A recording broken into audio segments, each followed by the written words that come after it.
हाँ जी, तो आज का जो हमारा टॉपिक है उसमें हम भारतीय व्यवस्था की जो तत्कालीन स्थिति चल रही है उसके बारे में जानेंगे।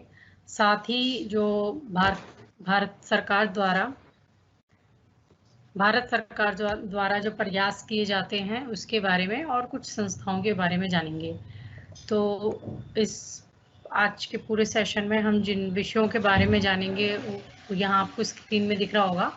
इसमें हम आरंभिक बाल शिक्षा व देखरेख, क्योंकि कल बहुत सारे स्टूडेंट्स ने मुझसे बोला था कि मैम पीपीटी भी अगर हिंदी में मिल जाए तो उनको थोड़ी और मदद मिलेगी, तो इसलिए आज की पीपीटी मैंने हिंदी में ही बनाई है ताकि हिंदी माध्यम के जो बच्चे हैं उनको ज़्यादा मदद मिल सके।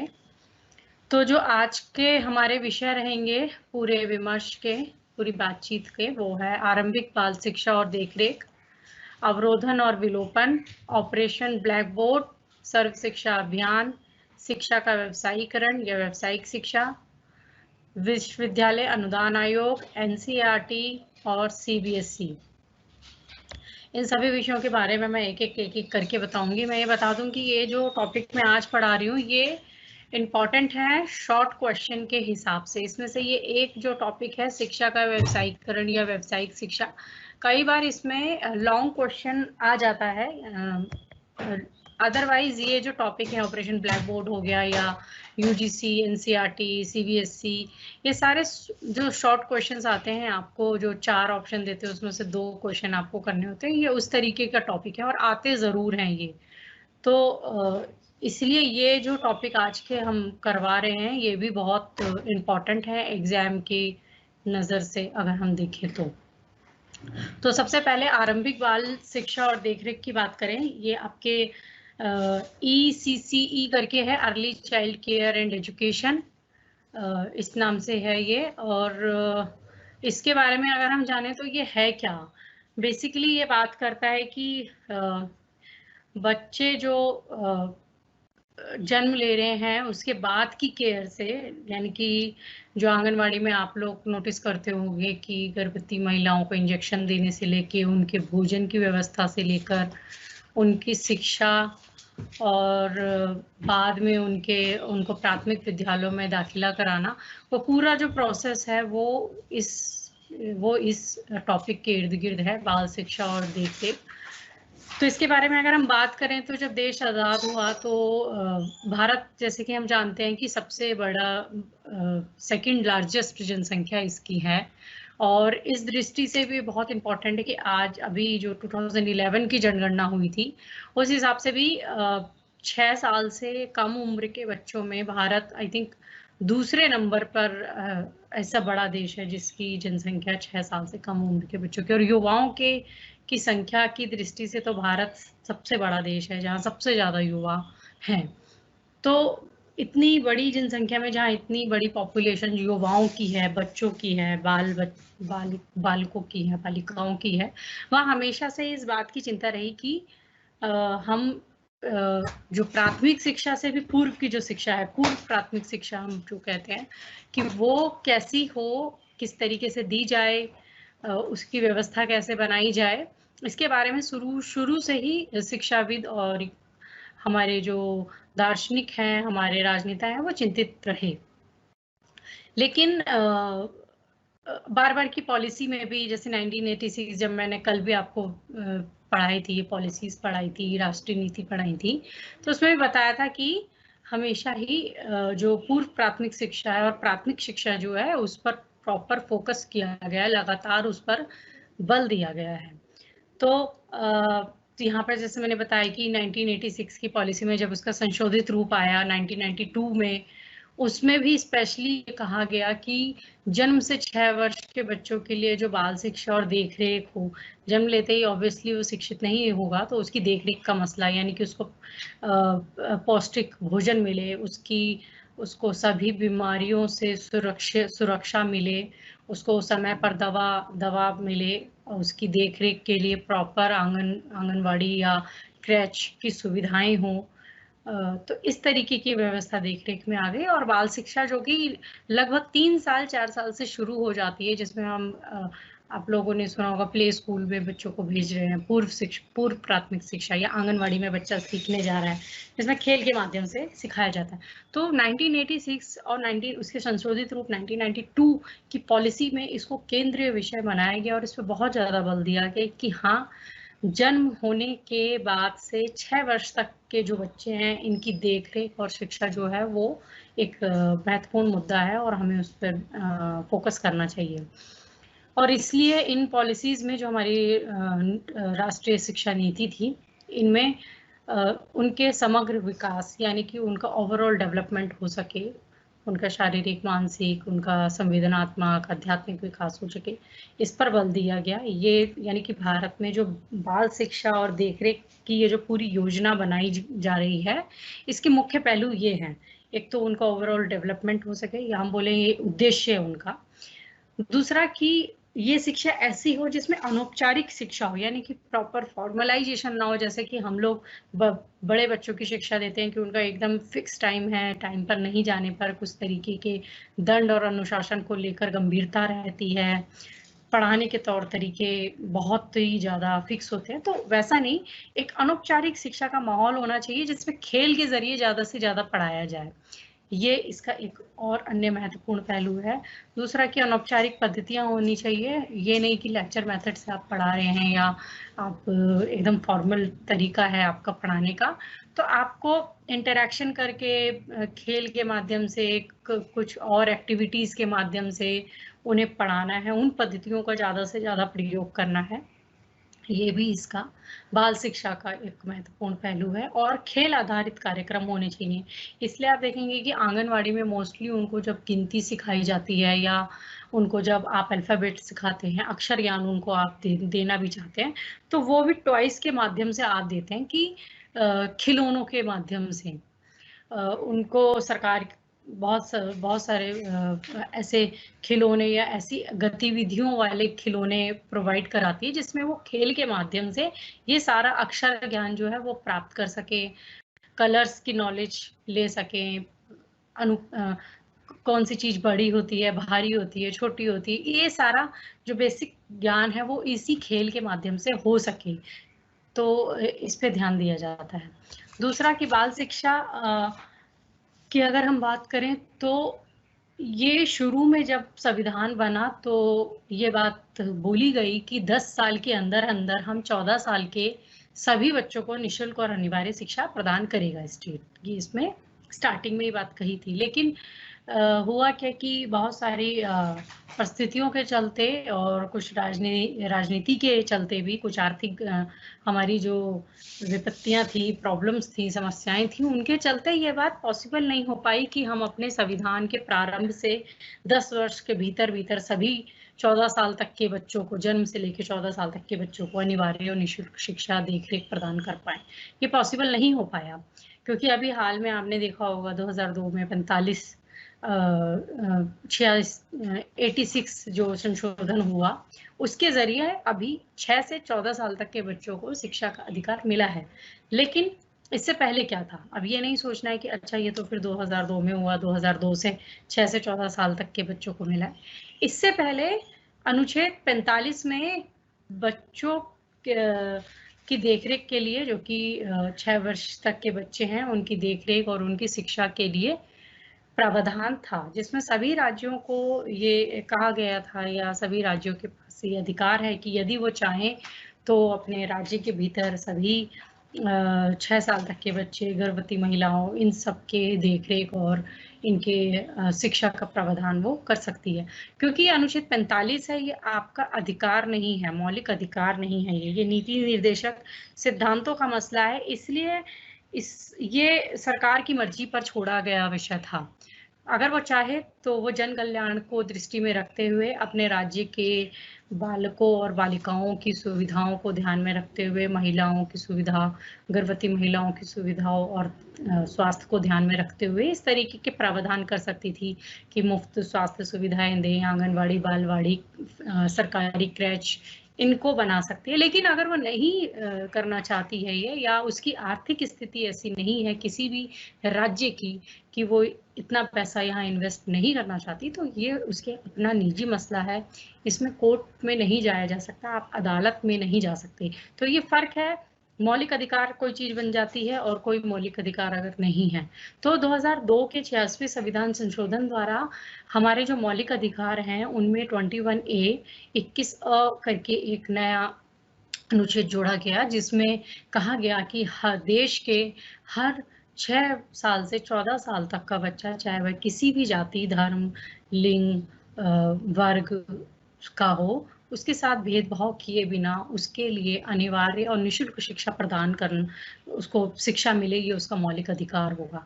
अब यहाँ अगर कोई स्कूल या किसी भी स्टेट में ऐसा नहीं होता है, तो वहाँ आप अदालत में जा सकते हैं इसे प्राप्त करने। तो अब ये तो बात हो गई कि हाँ, 86वें संविधान संशोधन से पहले कहाँ थी बाल शिक्षा और देखरेख, वो भी आरंभिक बाल शिक्षा और देखरेख। और जब ये संशोधन हो जाता है 2002 के बाद, तो हम आरंभिक बाल शिक्षा और देखरेख को कहाँ जगह देते हैं। तो अभी भी जो 6 से 14 साल तक की जो है वो तो मौलिक अधिकार बन गए, लेकिन जन्म से लेके 6 साल तक की जो देखरेख और शिक्षा की बात जो हम कर रहे हैं, वो अभी भी अनुच्छेद 45 का ही हिस्सा है।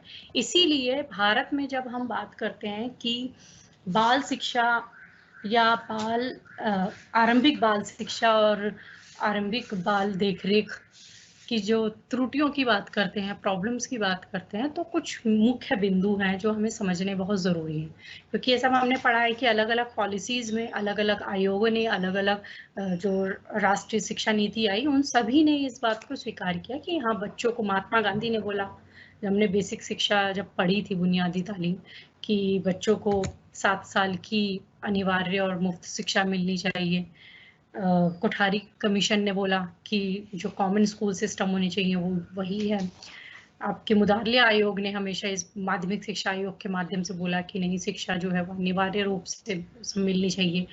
1968 की पॉलिसी में भी इस बात को दोहराया गया, 86 और 92 की पॉलिसी में इस बात को दोहराया गया, और अनेक प्रयत्नों के बाद 6 से 14 साल तक के बच्चों को तो मिल गई, लेकिन आरंभिक बाल शिक्षा उसमें शामिल नहीं है। तो हमारे देश की जो हमारी जो देश की जो शिक्षा नीति है, उसकी एक सबसे बड़ी त्रुटि या कमी ये है कि वो जन्म से लेके 6 साल तक के बच्चों को सिर्फ नीति निर्देशक सिद्धांतों का हिस्सा बनाकर छोड़ देता है। उनके मौलिक अधिकारों के बारे में वो चुप है, क्योंकि जो मौलिक अधिकार हमें मिला है वो 6 साल से 14 साल तक का मिला है। यानी कि जन्म से लेके 6 साल तक के बच्चे के एजुकेशन का क्या होगा, उसकी देखरेख का क्या होगा, इसके बारे में सरकार मौन है। जबकि जो 3 साल से 6 साल तक को मिलने वाली शिक्षा होती है, वो बहुत ही इम्पोर्टेंट होती है। बड़े-बड़े दार्शनिकों ने बहुत सारे अनुसंधान यानी कि रिसर्च जो हुए हैं, फिलोसफर्स जो हुए हैं, शिक्षाविद जो हुए हैं, उन्होंने इस बात को प्रूफ कर दिया और बार-बार बताया है कि 3 से 6 साल की जो शिक्षा दी जाती है, जो आरंभिक शिक्षा है, वो एक तरीके का बेस है आगे की शिक्षा के लिए, चरित्र निर्माण के लिए, मूल्यों के निर्माण के लिए, बच्चे में कुछ अच्छी आदतों के विकास के लिए। तो 3 से 6 साल की जो देने वाली, और बहुत सारे देशों में तो इनफैक्ट 3 से 6 साल तक की, जिसको हम प्ले स्कूल बोलते हैं, हम आंगनवाड़ी शिक्षा जो हम बोलते हैं, ये बहुत इम्पॉर्टेंट है। इनफैक्ट यूनिवर्सिटी एजुकेशन से ज़्यादा फंड वहाँ दिया जाता है, वहाँ के टीचर्स को ज़्यादा पैसा दिया जाता है, यूनिवर्सिटी के टीचर्स को कम दिया जाता है। तो कई देशों में ये वाली व्यवस्था भी है, लेकिन भारत के संविधान और भारत सरकार जो है वो 3 से 6 साल तक के बच्चों की शिक्षा के संबंध में मौन है। हाँ, आंगनवाड़ियों का प्रावधान है, हर स्टेट अपनी सुविधा और अपनी आर्थिक व्यवस्था को देखते हुए आंगनवाड़ी, बालवाड़ी का इंतजाम करता है, और यही कारण है कि किसी राज्य की आंगनवाड़ी के टीचर्स को बहुत अच्छा रुपए मिलते हैं, उनका वेतन बहुत अच्छा है, लेकिन किसी राज्य की आंगनवाड़ी के टीचर्स को शायद बस अपने दाल रोटी चलाने लायक रुपए मिल जाते हैं, कम उनमें उनको वेतन मिलता है। किसी राज्य के आंगनवाड़ी में पता चलता है कि एक ही राज्य में ढेर सारी आंगनवाड़ी हैं और उनमें तरह तरीके की सुविधाएं हैं और बहुत सुविधाएं, अवसर, मतलब अपॉर्चुनिटीज बच्चों को आगे बढ़ने को सब है, लेकिन कहीं इसका संचालन ठीक से नहीं हो पाता। तो हमारे देश में जो ये जो लेयर्स हैं फिर आंगनवाड़ियों की, वो इसी वजह से है, क्योंकि वो हमारी नीति निर्देशक सिद्धांत का मसला है। दूसरा कि जब हम अधिकार दे भी रहे हैं तो हम 14 साल तक के बच्चों को दे रहे हैं। फिर वही बात आती है कि 14 से 18 या 17 साल तक के बच्चों का क्या 8वीं कक्षा के बाद की शिक्षा महत्वपूर्ण नहीं है बिल्कुल है। व्यावसायिक शिक्षा के लिहाज से है, उच्च शिक्षा को प्राप्त करने के लिहाज से है, उच्च स्तर का ज्ञान प्राप्त करने के लिहाज से भी ये 9th 10th 11th 12th की जो शिक्षा है वो बहुत इम्पोर्टेंट है। लेकिन उस संबंध में भी हमारी जो लिमिटेशन है वो बंद गई है, क्योंकि हम सिर्फ 6 से 14 साल की बात करते हैं। हालांकि इस पे बहुत अभी मांग जारी है, लोग लगातार मांग कर रहे हैं, और जो नई शिक्षा नीति की बात हो रही है उसमें इस पर भी जिक्र है कि फंड के लिहाज से हम इसको क्या कर सकते हैं या नहीं कर सकते हैं। नई शिक्षा नीति नई ये बात कही जा रही है कि हाँ, हमें 18 वर्ष तक के, मतलब कि कक्षा 12वीं तक के बच्चों को मौलिक अधिकार में शामिल करना चाहिए। तो ये जिक्र है, लेकिन क्योंकि वो अभी शेप नहीं ले पाया है, उसको परमिशन नहीं मिली है, तो वो शिक्षा नीति अभी बहस का मुद्दा है। अभी तक फिलहाल आज तक की डेट में 14 साल से 18 साल तक के बच्चों की शिक्षा जो है वो नहीं है, यानी कि कक्षा 8वीं तक है। 9th 10th 11th 12th को हमारी शिक्षा नीति, जो राष्ट्रीय शिक्षा नीति है, वो शामिल नहीं करती है। इसीलिए उसमें बहुत सारे डिफरेंसेस और लेयर्स हमें दिखती हैं। दूसरा कि हमारी जो राष्ट्रीय शिक्षा नीति, जो हमारी आरंभिक बाल शिक्षा है, वो उसमें अवरोधन और विलोपन, अब ये शब्द थोड़े से आप लोगों को लगेंगे, अवरोधन और विलोपन क्या है। तो समझ लीजिए कि स्कूल में फेल होना और स्कूल छोड़ देना, विलोपन, लुप्त हो जाना, स्कूल छोड़ देना, ये दोनों की दर जो है वो भारत में बहुत ज़्यादा है। हम देखते हैं कि बच्चे, पता चलता है कि आंगनवाड़ी आ रहे हैं, फिर वो प्राथमिक यानी कि पूर्व प्राथमिक आ गए तो प्राथमिक नहीं ली, या पता चलता है कि पूर्व प्राथमिक शिक्षा नहीं ली, सीधे प्राथमिक शिक्षा में आ गए हैं, या प्राथमिक शिक्षा ले रहे हैं, उच्च प्राथमिक में नहीं आए, माध्यमिक प्राथमिक में नहीं आए, या उनके फेल होने की दर।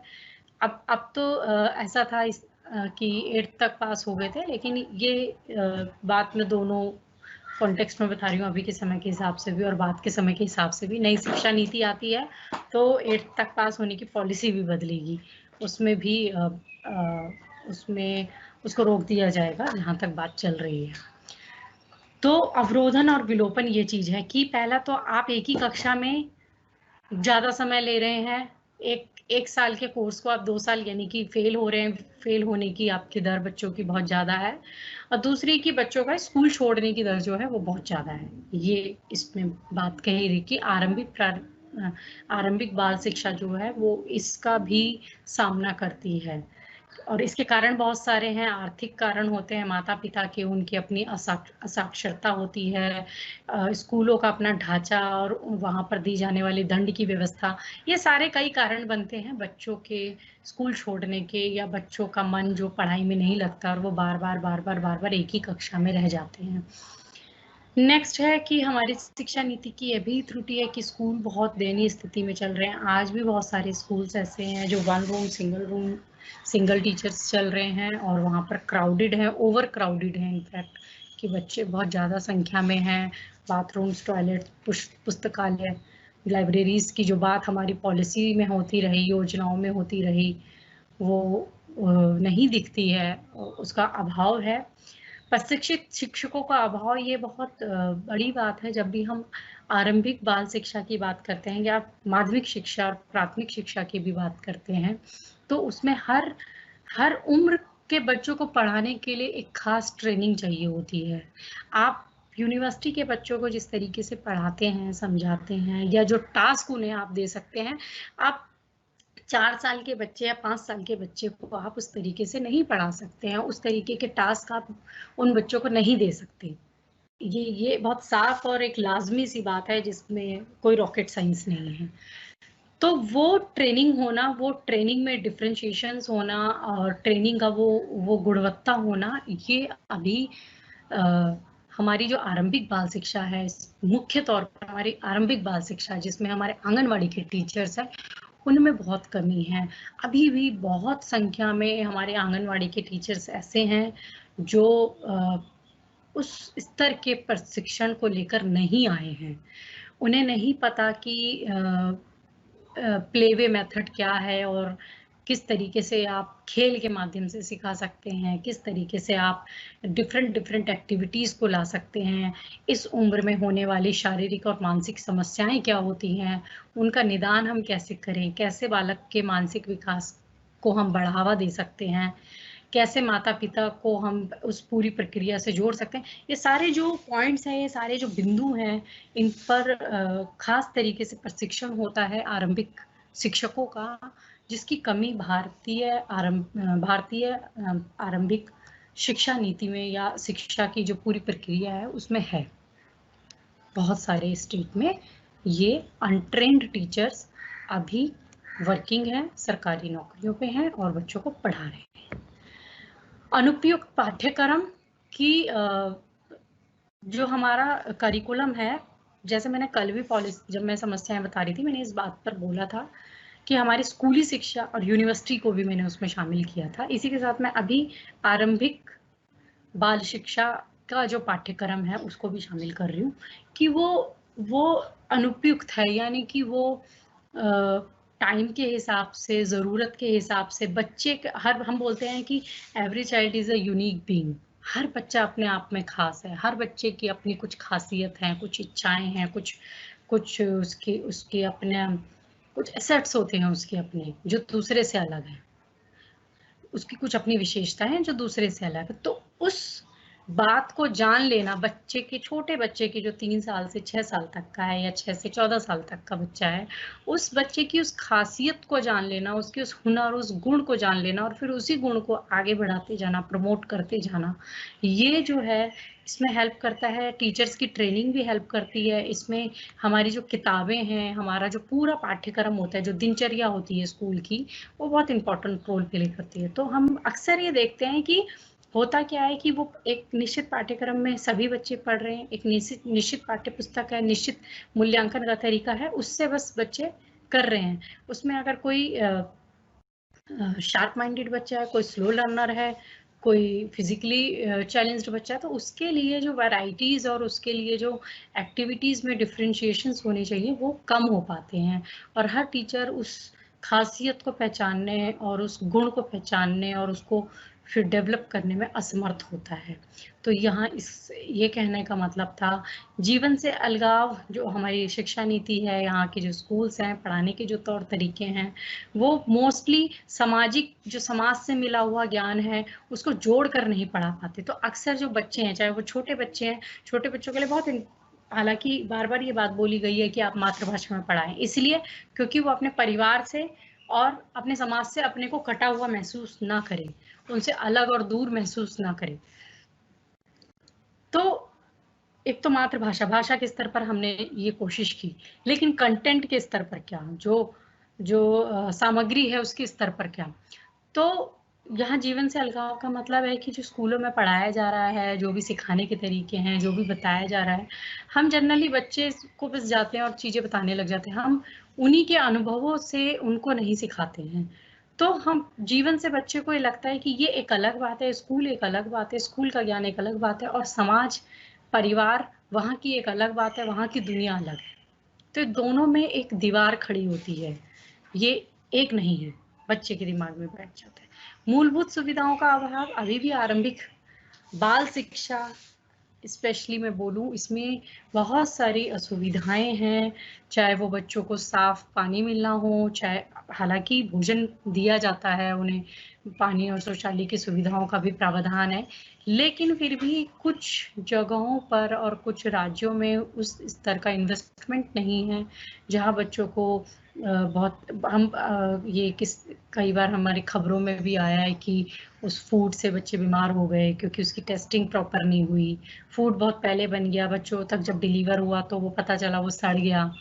कई बार पता चला कि जो टॉयलेट्स और पानी की सुविधाएं हैं वो उस आंगनवाड़ी से बहुत दूर हैं, वो नहीं है। जो सरकारी हॉस्पिटल्स जो हैं जहाँ छोटे बच्चों की देखरेख, उनके इंजेक्शन, उनकी स्वास्थ्य सुविधाओं के लिए लाया जाता है, गर्भवती महिलाओं को लाया जाता है, तो वो बहुत ही चरमराई सी स्थिति में है और ठीक से वर्किंग नहीं है।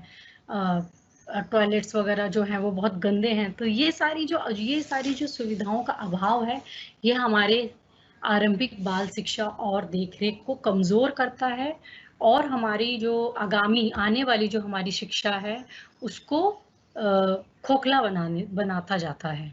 तो ये हमारी ये त्रुटि हो गई, आरंभिक बाल शिक्षा नीति की त्रुटियाँ हो गई। इसके बाद जैसा कि मैंने बताया अभी, अवरोधन और विलोपन, ये क्वेश्चन, शॉर्ट क्वेश्चन कई बार मैंने देखा है कि आता है। तो अवरोधन और विलोपन कि एक ही कक्षा में उस कार्यकाल से अधिक समय लग जाना, जो कि एक निश्चित किया हुआ है किसी भी पाठ्यक्रम के लिए, उस निश्चित पाठ्यक्रम में लगने वाले समय से ज़्यादा यदि बच्चा लगा रहा है, यानी कि सपोज कीजिए कि कक्षा 1 का जो पाठ्यक्रम है इसे खत्म करने में 1 साल लगना चाहिए और 1 साल बाद आप कक्षा 2 में जाएंगे और वहाँ का पाठ्यक्रम पाठ्य पुस्तकें पढ़ेंगे।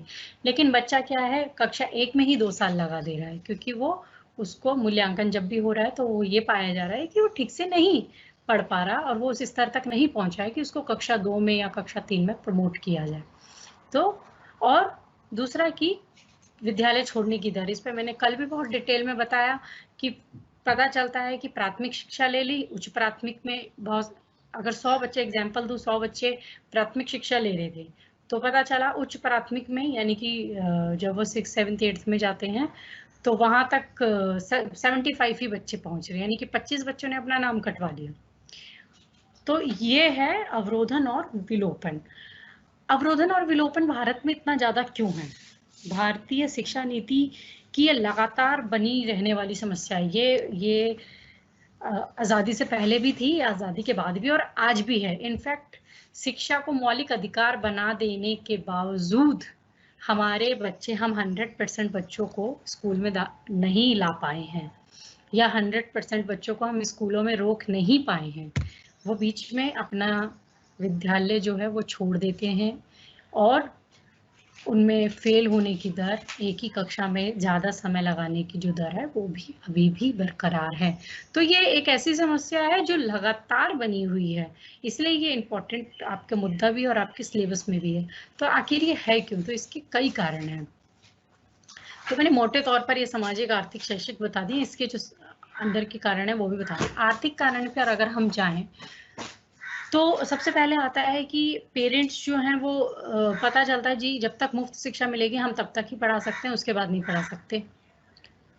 तो मुफ्त शिक्षा अगर आपने कक्षा 8 तक दी है तो कक्षा 8 तक तो वो अपने बच्चों को भेज देंगे, लेकिन उसके बाद नहीं भेज पाएंगे। तो कक्षा 9 में, कक्षा 10 में, मैक्सिमम 11 या 12 तक कहीं ना कहीं वो अपने बच्चों को फिर बोलेंगे कि जो व्यवसाय है या जो भी रोजगार के उनके तौर तरीके हैं उनमें आप लगिए। तो एक पहला कारण ये है।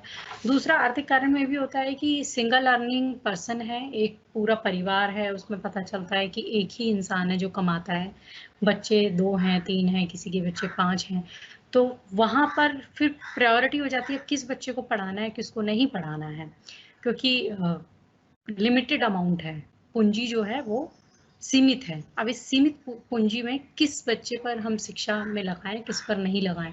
तो यहाँ पर कई बार लिंग के आधार पर बायसनेस हो जाती है कि हाँ ठीक है, लड़के को हम इस कक्षा तक पढ़ा देते हैं, लड़की को यहीं तक पढ़ा देते हैं कि उसको कम से कम अक्षर ज्ञान हो जाए, साइन करना आ जाए, थोड़े तौर तरीके आ जाए, बस इतना। या कई बार ये होता है कि हाँ कौन से बच्चा ज़्यादा अच्छा से पढ़ रहा है, अच्छा परफॉर्म कर रहा है, उसी पे पैसा इन्वेस्ट करते हैं, बाकी जो नहीं कर रहा है ठीक है उसको काम धंधे पे लगा देते हैं। तो ये पूरी मेंटालिटी जो है ये काम करती है। तो आर्थिक कारण बहुत बड़ा कारण है इसका, और ये सिर्फ पारिवारिक स्तर पर नहीं, ये स्टेट के स्तर पर हुई। अगर राज्य की जो आर्थिक व्यवस्था है वो अगर अच्छी नहीं है तो वहाँ के जो स्कूल होंगे, वहाँ की जो आंगनवाड़ी होंगी, वहाँ की जो उच्च शिक्षा की संस्थाएं होंगी वो बहुत ही दयनीय स्थिति में चल रही होंगी। वो प्रॉपर सुविधाएं नहीं होंगी वहाँ बच्चों के लिए, या तो वो बहुत दूरी पे होंगी, पता चले कि बच्चे को 20 किलोमीटर 10 किलोमीटर दूर जाना पड़ रहा है स्कूल के लिए, उच्च शैक्षिक संस्थाओं के लिए, या आंगनवाड़ी बहुत दूर-दूर है, तो वहाँ क्या है, वहाँ पर फिर वो सुरक्षा की दृष्टि से या कई और कारणों से नहीं भेजेंगे बच्चों को, या एक समय तक भेजेंगे, फिर स्ट्रगल ज़्यादा होगा तो फिर मना कर देंगे। दूसरा सामाजिक कारण में यही कि बायसनेस आज भी हमारे गाँव देहातों में बहुत ज़्यादा है, तो मोस्टली लड़कियों को ये माना जाता है कि ठीक है, जब तक लड़कियाँ छोटी हैं पढ़ाएँगे, जैसे उन्हें लगेगा लड़कियाँ जवान हो रही हैं, बड़ी हो रही हैं, तो उन्हें आपको नहीं बाहर जाने देना है। इसका सबसे बड़ा कारण ये है कि स्कूल जो है उनके गाँव, उनका जो इलाका है उसके नज़दीक नहीं है। पता चलता है कि उनको प्राथमिक शिक्षा जो विद्यालय हैं, पाठशाला हैं, वो तो पास में है, कक्षा 5 तक का पास में है। छठी कक्षा से के लिए उन्हें 10 किलोमीटर दूर कहीं स्कूल में जाना है, क्योंकि उस राज्य में इसी तरीके से स्कूल हैं। स्कूलों की संख्या बहुत ज़्यादा नहीं है।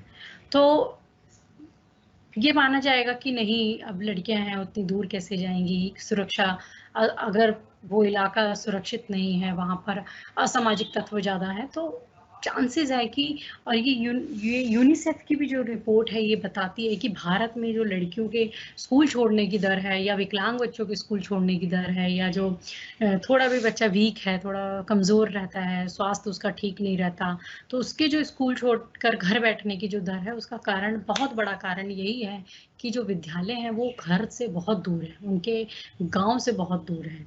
तो with in 2 kilometre 4 kilometre schools नहीं है, 10 किलोमीटर 20 किलोमीटर दूर दूर जाना पड़ रहा है, यातायात के साधन नहीं है गांव देहातों में बहुत अच्छे, असामाजिक तत्वों की संख्या अगर वहां पर ज्यादा है, कुछ ऐसे लोग और कुछ ऐसे एलिमेंट्स हैं जिनकी वजह से महिलाओं को असुरक्षा का भाव रहता है, तो ये सारे कारण जो हैं वो सामाजिक कारण है। कुछ माता पिता की अवेयरनेस, कि माता पिता उतने जागरूक नहीं है कि शिक्षा के महत्व को समझ सकें, लड़कियों की शिक्षा के महत्व को समझ सकें, ये जान सकें कि अच्छा लड़कियों के लिए, विकलांग बच्चों के लिए क्या सरकार विशेष सुविधा दे रही है, क्या क्या विशेष मदद मिल रही है, इन्हें क्या फ़ायदा होगा, पढ़कर क्या फ़ायदा, ये सारी चीज़ें जो है माता-पिता उतने जागरूक नहीं होते हैं, तो एक स्तर तक उन्हें पढ़ाते हैं और एक स्तर के बाद उन्हें घर बैठा देते हैं। और अभी भी गाँव देहातों में महिलाओं, बालिकाओं की शादी जो है वो जल्दी कर देने का रिवाज़ अभी भी है।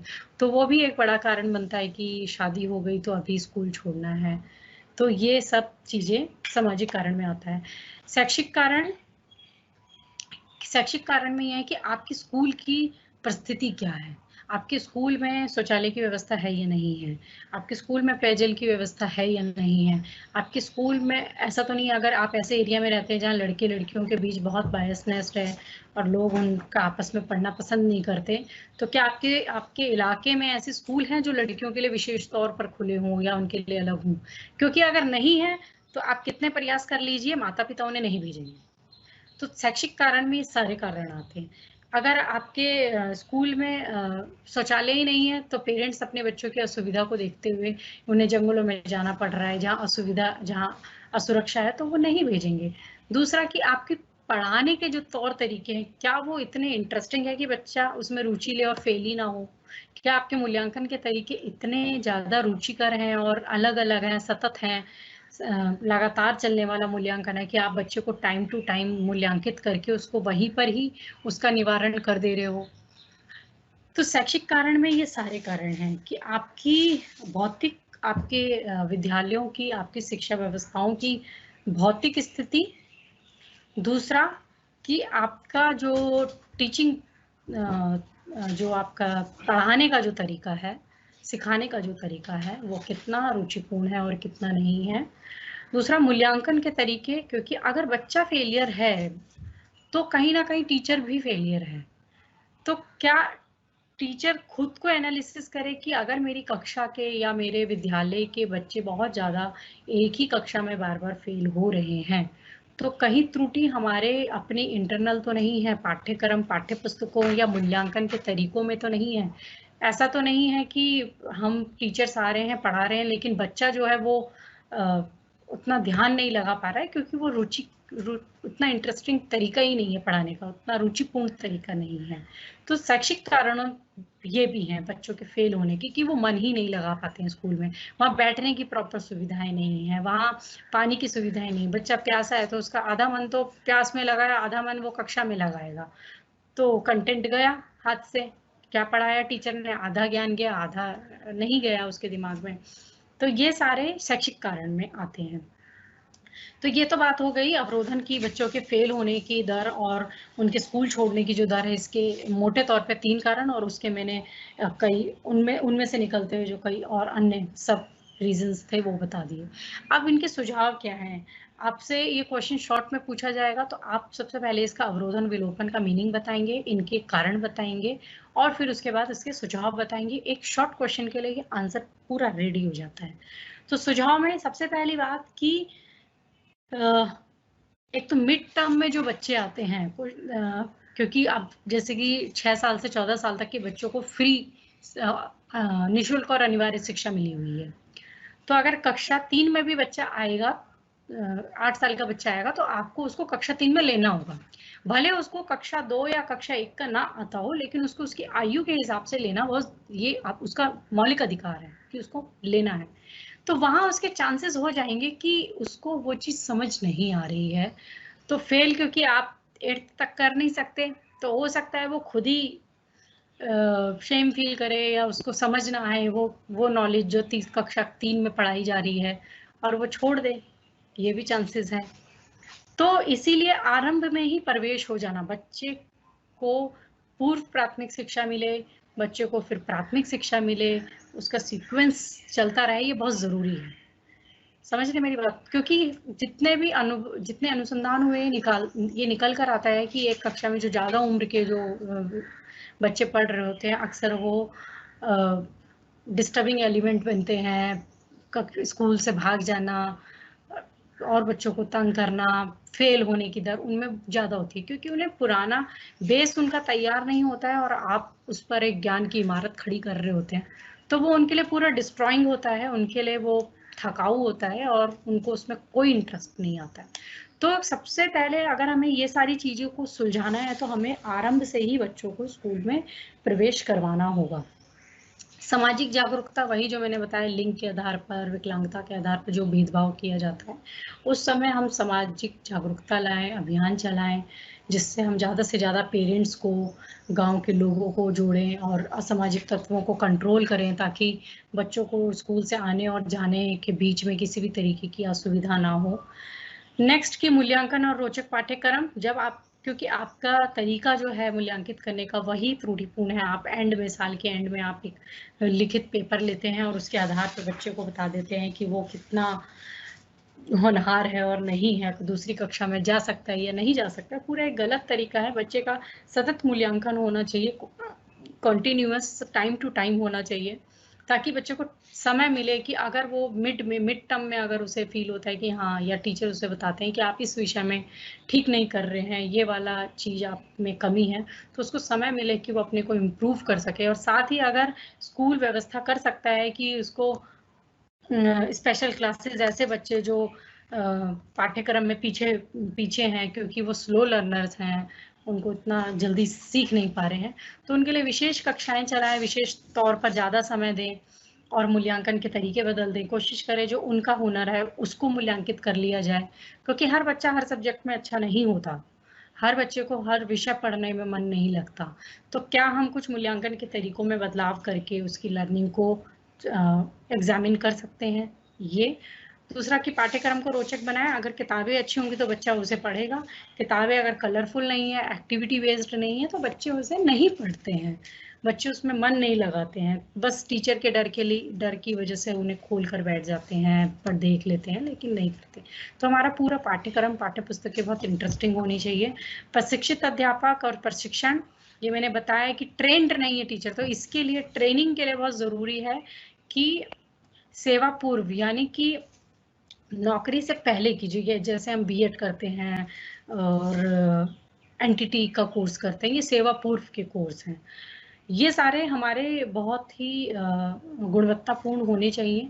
ये नहीं कि सिर्फ पैसा दिया और डिग्री ली, ये वाली चीज़ें पर जितना कंट्रोल हो उतना हमें लगाना चाहिए और उनको अच्छे से प्रशिक्षित करना चाहिए। दूसरा सेवा काल वाला प्रशिक्षण, सेवा काल यानी कि विद इन जो इन सर्विस टीचर्स हैं, जो टीचर्स बन चुके हैं लेकिन टाइम टू टाइम उन्हें अपडेट करना है, उन्हें नया ज्ञान, नए तौर तरीके, नई तकनीक के माध्यम से पढ़ाना सीखना है। तो उसके लिए भी हमें ट्रेनिंग उन्हें देनी पड़ेगी, तभी ये जो बच्चों के फेल होने की दर या उनके स्कूल छोड़ने की दर है उसको कंट्रोल किया जा सकता है, क्योंकि हमारे टीचर इतने इंटरेस्टिंग होंगे, वो इतना इंटरेस्टिंग वे से पढ़ा रहे होंगे, डिफरेंट टीचिंग मटेरियल्स होंगे कि बच्चा उसमें ऑटोमेटिक अपना जो रुझान है उसका उसमें आ जाएगा, उसका इंटरेस्ट आ जाएगा।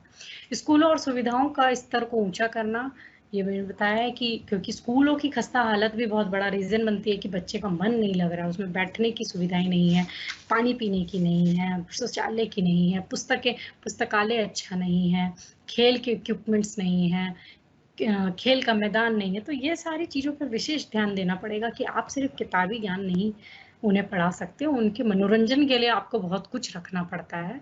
तो वो सारी चीज़ें मिलाकर जो है हमारे अवरोधन और विलोपन की दर को कम करेगा। तो ये एक क्वेश्चन है जिसका आंसर शॉर्ट टर्म में अगर आता है, जो शॉर्ट क्वेश्चंस होते हैं अगर उसमें आता है तो आपको इस तरीके से देना है। नेक्स्ट है ऑपरेशन ब्लैक बोर्ड। इस पे मैंने कल भी बात की थी, हालांकि थोड़ी ही हमने चर्चा की थी क्योंकि किसी बच्चे ने बोला था मैम ऑपरेशन ब्लैक बोर्ड, तो इसलिए इस टॉपिक को मैंने आज रख लिया। ये भी मोस्टली शॉर्ट क्वेश्चन में आने वाला विषय है जो शॉर्ट क्वेश्चन में आता है। ऑपरेशन ब्लैक बोर्ड क्या है? तो कई लोग ऑपरेशन ब्लैक बोर्ड के नाम से सोच लेते हैं अच्छा जी ब्लैक बोर्ड दे देना ही था, ऑपरेशन ब्लैक बोर्ड के हर स्कूल में ब्लैक बोर्ड दे देंगे, तो वो चीज़ नहीं है, इसके दायरे को हमें समझना है। तो ऑपरेशन ब्लैक बोर्ड 1986 की जो हमारी शिक्षा नीति थी, जो मैंने आपसे कल जिक्र मैंने जो किया था, उसने इस पर बहुत ज़्यादा ध्यान दिया, क्योंकि इससे पहले के जितने आयोग बने थे उसमें ये आया था निकल के कि हमारे स्कूल्स वो बहुत खस्ता हालत में चल रहे हैं, बहुत मूलभूत सुविधाओं के अभाव में चल रहे हैं। तो इसीलिए 1986 की जो पॉलिसी बनी तो उसमें इस बात पर विशेष ध्यान दिया गया कि देश भर के जितने भी प्राथमिक स्कूल हैं, नगर निगम स्कूल्स हैं, जो स्थानीय निकायों या पंचायती राज द्वारा चलाए जा रहे स्कूल हैं, उनमें भौतिक सुविधाएं प्रॉपर हों। तो इसके लिए सरकार, जो राज्य सरकार है और केंद्र सरकार है, दोनों फंड प्रोवाइड करेगी और इनके भी अनुपात था कि 75 25 के लिहाज से करेगी, 70 वर्सेस 30 के लिहाज से वो फंड करेगी। ये सारी चीज़ें इसकी फंडिंग का अलग मसला है। तो ये पॉलिसी इसमें 1986 में इसमें बहुत लगातार जोर दिया गया और इसका पूरा ड्राफ्ट वगैरह बनने में, इसको फंडिंग वगैरह मिलने में टाइम लगा और 2001 में ये पॉलिसी ऑपरेशन ब्लैक बोर्ड जो है वो लागू की गई। अब ऑपरेशन ब्लैक बोर्ड जो लागू की गई तो इसका एक उद्देश्य बना दिया गया कि हमें विद इन 10 ईयर यानी कि 10 साल के हमें अंदर 6 से 14 साल तक के सभी बच्चों को स्कूलों में लाना है, यानी कि उनको शिक्षा देनी है।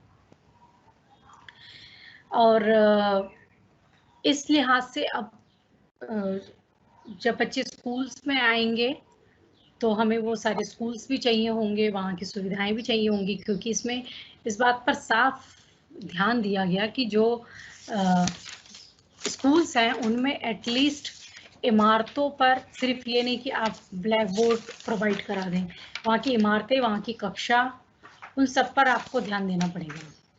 तो इसीलिए यहाँ पर ज़रूरी कर दिया कि हर स्कूल की कुछ मूलभूत या बेसिक ज़रूरतें हैं जो उस स्कूल को स्कूल कहलाएंगी। अगर वो नहीं है तो वो प्रोवाइड करवाए गवर्नमेंट, अदरवाइज वो स्कूल बंद करें। तो इसीलिए हर स्कूल में एक बड़ा भवन होना कंपलसरी कर दिया गया कि बड़ा हॉल होगा, कम से कम 2 इमारतें होंगी, उनमें कमरे होंगे और सभी कमरे हवादार, खुले, रोशनी वाले होंगे ताकि कभी लाइट हो या ना हो, लेकिन बच्चों को पढ़ने में, सीखने में असुविधा ना हो। एक बरामदा या बोले खेल का मैदान टाइप का होना चाहिए ताकि बच्चे उसमें खेल सकें, अपने शारीरिक गतिविधियां जो हैं वो कर सकें। अलग से शौचालय होना चाहिए जिसमें गर्ल्स और बॉयज़ के दोनों के अलग पृथक शौचालय होने चाहिए। कम से कम 2 शिक्षक होने चाहिए जिसमें एक महिला अनिवार्य तौर पर होनी चाहिए और इसी के साथ-साथ कुछ बेसिक टीचिंग मटेरियल होना चाहिए, शिक्षण सामग्री भी होनी चाहिए, जिसमें बेसिक था कि आपके स्कूल में ब्लैक बोर्ड, सभी कमरों में ब्लैक बोर्ड, चॉक, डस्टर, मानचित्र, खिलौने, क्योंकि खिलौनों के माध्यम से छोटे बच्चों को आप सिखाते हैं, वो होना ही चाहिए। इन सारी सुविधाओं को जुटाने के लिए ऑपरेशन ब्लैक बोर्ड आया। तो ये ध्यान रखिए कि ऑपरेशन ब्लैक बोर्ड के नाम से सिर्फ ब्लैक बोर्ड पर नहीं आप ध्यान दें। इमारत, भवन, कमरे, बरामदा, वहाँ के टीचर्स, कम से कम मिनिमम 2 टीचर्स हों जिसमें महिला ज़रूरी हो, शौचालय, पानी पीने की सुविधा, ब्लैक बोर्ड, मानचित्र, खिलौने, चॉक, डस्टर, ये सब अनिवार्य कर दिया गया। तो इसको ऑपरेशन ब्लैक बोर्ड कहा गया कि पूरे देश के सभी स्कूलों में मिनिमम ये सब होना। अब हुआ क्या कि 2000 ये हम देख लें कि अच्छा ये जब चला और इन्होंने टारगेट बना लिया कि हमें 2010 तक सभी बच्चों को शामिल करना है और सभी स्कूलों में हमें ये सारी सुविधाएं देनी है। तो इन्होंने काफ़ी इनका फंड आया और काफ़ी कुछ काम भी हुआ जिसमें मैंने ये आंकड़े भी दे रखे हैं कि 2006 तक इन्होंने सरकार ने 604 जिलों में 41,656 प्राथमिक स्कूल, 19,699 उच्च प्राथमिक स्कूल, 6,438 पेयजल सुविधाएं और 5,634 शौचालयों का निर्माण किया। ये 2006 तक इन्होंने कर दिया और 2007 तक इन्होंने 1,49,683 नई स्कूली इमारतें बनाई, क्योंकि बहुत सारे स्कूल थे जो सिंगल रूम में चल रहे थे, वहाँ दूसरी इमारत नहीं थी या वहाँ बरामदा नहीं था या वहाँ कोई और असुविधाएं थी, तो उन सबको ध्यान में रखते हुए ये सारे काम हुए। तो कोशिश की गई इन सारी सुविधाओं को आप बनाएं और 2010 तक सभी बच्चों को इसमें शामिल कर लें। तो ये है ऑपरेशन ब्लैक बोर्ड। फिर है आपका शिक्षा का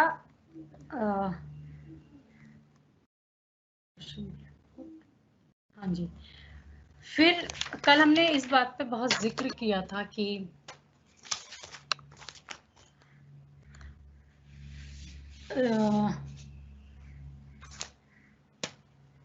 बार-बार बहुत सारे आयोगों ने, जैसे कि माध्यमिक शिक्षा आयोग ने और कोठारी ने, फिर 1986 की पॉलिसी ने, 1968 में, 1992 में, हमेशा व्यावसायिक शिक्षा पर स्पेशली जोर दिया गया है कि व्यावसायिक शिक्षा होनी चाहिए, या शिक्षा के महात्मा गांधी ने बोला कि शिक्षा का मतलब साक्षर करना नहीं है, उनमें कोई व्यावसायिक कौशल का निर्माण करना ही शिक्षा है। पॉलिसीज में बार बार हुआ कि व्यावसायिक शिक्षा दी जाए, व्यावसायिक शिक्षा दी जाए, व्यावसायिक शिक्षा के थ्रू पढ़ाया जाए, अलग पाठ्यक्रम निश्चित हो, ये सारी चीजें चल रही हैं हमेशा शुरू से। तो शिक्षा का व्यवसायीकरण ये एक ऐसा टॉपिक है जिसपे लॉन्ग क्वेश्चन भी आ जाता है कई बार और शॉर्ट भी आ जाता है, तो इसका 50-50 है, लेकिन लॉन्ग क्वेश्चन के हिसाब से मैंने इसको यहाँ पर तैयार किया है ताकि अगर लॉन्ग क्वेश्चन के कॉन्टेक्स्ट में आपको एक लॉन्ग आंसर लिखना हो तो आप बता पाएं। तो शिक्षा का व्यवसायीकरण है क्या? दरअसल शिक्षा द्वारा छात्रों को विभिन्न क्रियात्मक क्षेत्रों के व्यवसाय के लिए तैयार करना ही शिक्षा का व्यवसायीकरण है। अर्थात आप ऐसी शिक्षा दे रहे हैं जिसमें बच्चे किसी ना किसी व्यवसाय के लिए जो जरूरी क्षमता है उसको प्राप्त कर पा रहे हैं, तो वो शिक्षा का व्यवसायीकरण है। 1986 की पॉलिसी में इस पर खास ध्यान दिया गया था और ये बोला था कि अगर हमें अपनी समाज की जो मांग है, जो उसकी आवश्यकता है, उसकी पूर्ति करनी है, अपने युवाओं को उस लायक बनाना है कि वो समाज की मांग की पूर्ति कर सकें, तो हमें शिक्षा का व्यवसायीकरण करना पड़ेगा, यानी कि व्यवसायिक शिक्षा हमको देनी पड़ेगी, तभी कुछ हो सकता है और ये हमें स्कूली स्तर से ही देनी पड़ेगी। तो इसके साथ ही से पहले भी कई बार कई आयोगों ने और समितियों ने इस पे सुझाव दिया है, जैसे 1978 में जो राष्ट्रीय समीक्षा समिति थी उसका भी सुझाव था कि हमें स्कूली स्तर पर 2 पाठ्यक्रम बना देने चाहिए, एक सामान्य शिक्षा पाठ्यक्रम बनाना चाहिए और एक व्यावसायिक पाठ्यक्रम बनाना चाहिए, और स्टूडेंट को हमें चयन करने के लिए स्वतंत्र छोड़ देना चाहिए कि वो किस और बढ़ना चाहता है। जो बच्चे अपने जीवन अकादमिक जगत के लिए चाह रहे हैं, वो सामान्य शिक्षा पाठ्यक्रम के थ्रू उस तरफ बढ़ जाएंगे, और जो बच्चे तुरंत कोई कौशल प्राप्त करके किसी व्यवसाय विशेष या किसी कौशल विशेष से जुड़ना चाहते हैं, तो व्यावसायिक पाठ्यक्रम कर लेंगे। इस पे बहुत सारी कंट्रोवर्सी भी हुई, बहुत सारे विवाद थे, वो सब चलते रहे, और व्यावसायिक शिक्षा जो है ऑप्शनल के तौर पर अभी बहुत सारी जगहों पर, बहुत सारे राज्यों के स्कूलों में दी जाती है कि वहाँ पर नर्सिंग या शॉर्ट हैंड, कंप्यूटर की कोई लैंग्वेज या फिर कोई और स्किल जो है वो ऑप्शनल के तौर पर दी जाती है कि बच्चे उस सामान्य पाठ्यक्रम के साथ साथ उसका भी चयन कर सकते हैं। तो ये अभी फ़िलहाल ये होता है। लेकिन इसका जो व्यावसायिक शिक्षा देने के जो उद्देश्य थे, उस पे हम बात कर लें तो सबसे पहला कि कौशल निर्माण, बार-बार अगर आयोगों ने, शिक्षा नीतियों ने इस पे ज़िक्र किया है, इस पर ज़ोर दिया है, तो उसका एक बड़ा कारण है कि बच्चे में एक किसी भी कौशल का, किसी भी क्षमता का, स्किल का निर्माण किया जा सके। क्योंकि ज्ञान का एक अर्थ ये है कि उसमें तर्क शक्ति बढ़े, चिंतन बढ़े, सोचने समझने और निर्णय लेने की क्षमता बढ़े, लेकिन ज्ञान और शिक्षा का एक अर्थ ये भी है कि उसमें किसी तरीके का कौशल बढ़े ताकि वो अपने जीवन को चलाने लायक या समाज में अपना योगदान करने लायक। अगर आपने फर्स्ट ईयर में जॉन ड्यूवी पढ़ा होगा तो वो तो सीधे से यही बोलते हैं कि शिक्षा वही है जो समाज में कुछ ना कुछ अंश प्रदान कर सके, कुछ भूमिका उसकी हो। ये नहीं कि बच्चे ने शिक्षा ली और समाज में वो किसी तरीके का कोई कंट्रीब्यूशन ना कर पाए। तो इस अर्थ में शिक्षा कौशल निर्माण भी है। तो इसलिए एक उद्देश्य हमारी व्यावसायिक शिक्षा का ये है कि बच्चे की स्किल डेवलप हो सके, उसमें कोई ना कोई कौशल आ सके स्कूली शिक्षा के दौरान ही। दूसरा कि जब बच्चा कोई स्किल जानता है, उसमें कोई हुनर होता है, तो उसका आत्मविश्वास बढ़ता है, जो उसके मानसिक स्वास्थ्य के लिए बहुत इम्पोर्टेंट है। और उसको ये इस बात का इल्म हो जाना या इस बात का उसको एहसास हो जाना कि वो अपने आप में निर्भर है, ये एक बड़ी बात है कि अगर स्कूली शिक्षा उसको ये आत्मनिर्भरता का बोध और आत्मविश्वास का बोध करवा पा रही है, तो इसका एक उद्देश्य ये भी है व्यावसायिक शिक्षा को इतना ज़्यादा प्रमोट करने का या विद्यालय स्तर पर व्यावसायिक शिक्षा को दिए जाने का एक उद्देश्य ये भी है। नेक्स्ट कि समाज हेतु उपयोगी, कि समाज में कंट्रीब्यूशन कर पाए। समाज की अलग-अलग डिमांड्स होती हैं, अलग-अलग क्रियात्मक क्षेत्र ऐसे हैं। आपको अपने जीवन को चलाने के लिए आपको भोजन भी चाहिए, आपको उस भोजन को पकाने के लिए बर्तन भी चाहिए, और आपको वो भोजन पकाने के लिए बर्तनों के साथ-साथ आपको गैस भी चाहिए। तो वो आप देखेंगे आपके अपने ही घर में 10 क्या 100 ऐसी चीज़ें होंगी, 100 ऐसी ज़रूरतें होंगी जिसके लिए अलग-अलग ट्रेनिंग, अलग-अलग प्रशिक्षण की ज़रूरत होती होगी, अलग-अलग तरीके का ज्ञान चाहिए होता होगा।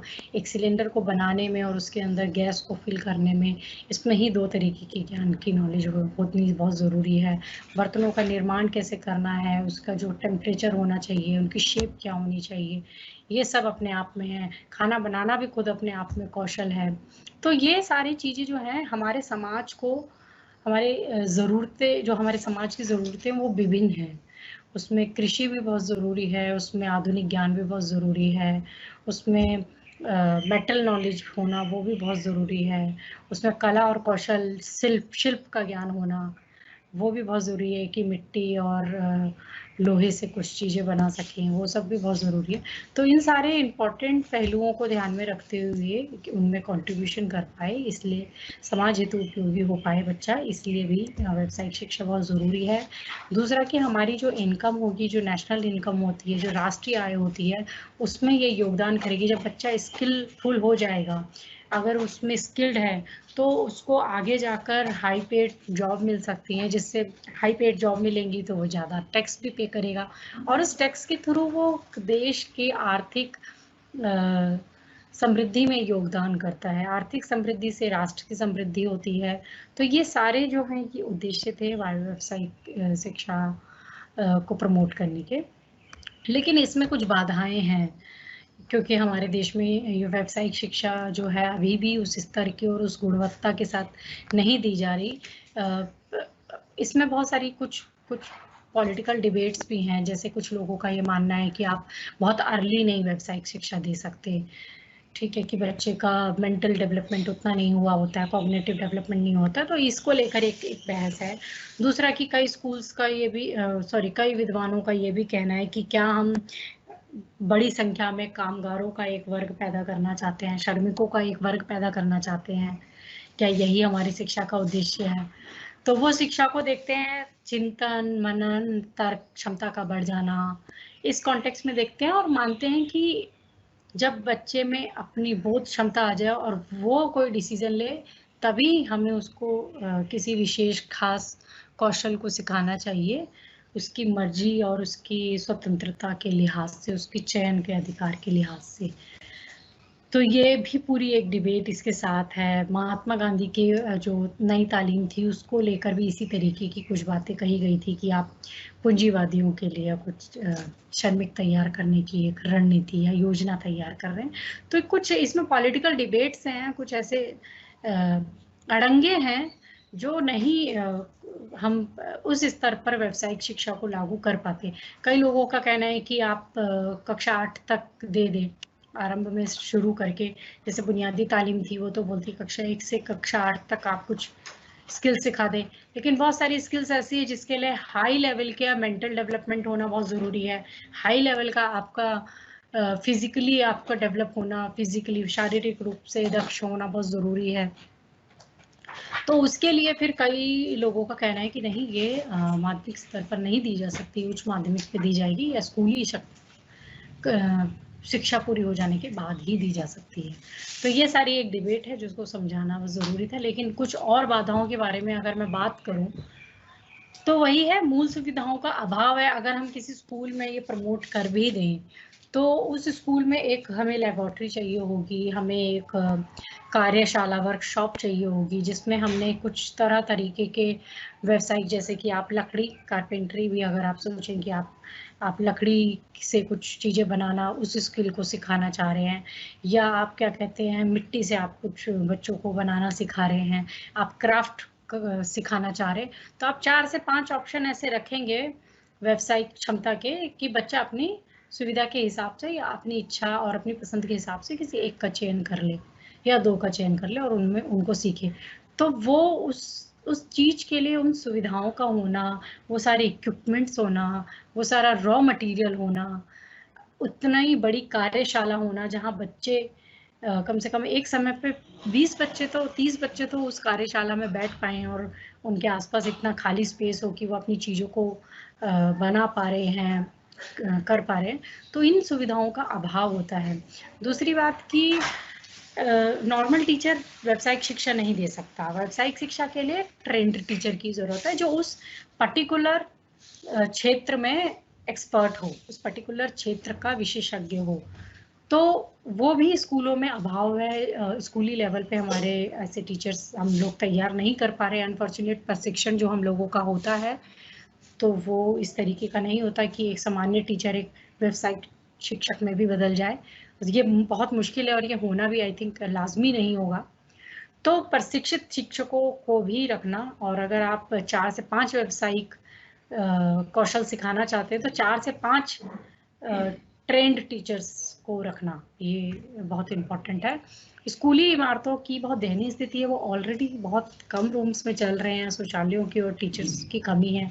उसमें व्यावसायिक शिक्षा के लिए एक स्पेशल कार्यशाला होना, इक्विपमेंट्स होना, धन की व्यवस्था होना, बच्चे क्योंकि ट्रायल एंड एरर से सीखेंगे, वो करेंगे, कुछ प्रयास करेंगे, गलती करेंगे तो रॉ मटेरियल भी वेस्ट होगा। तो उसमें थोड़ा स्कूली इमारतें उस तरीके की होनी चाहिए कि वो सारी चीज़ें वो झेल लें।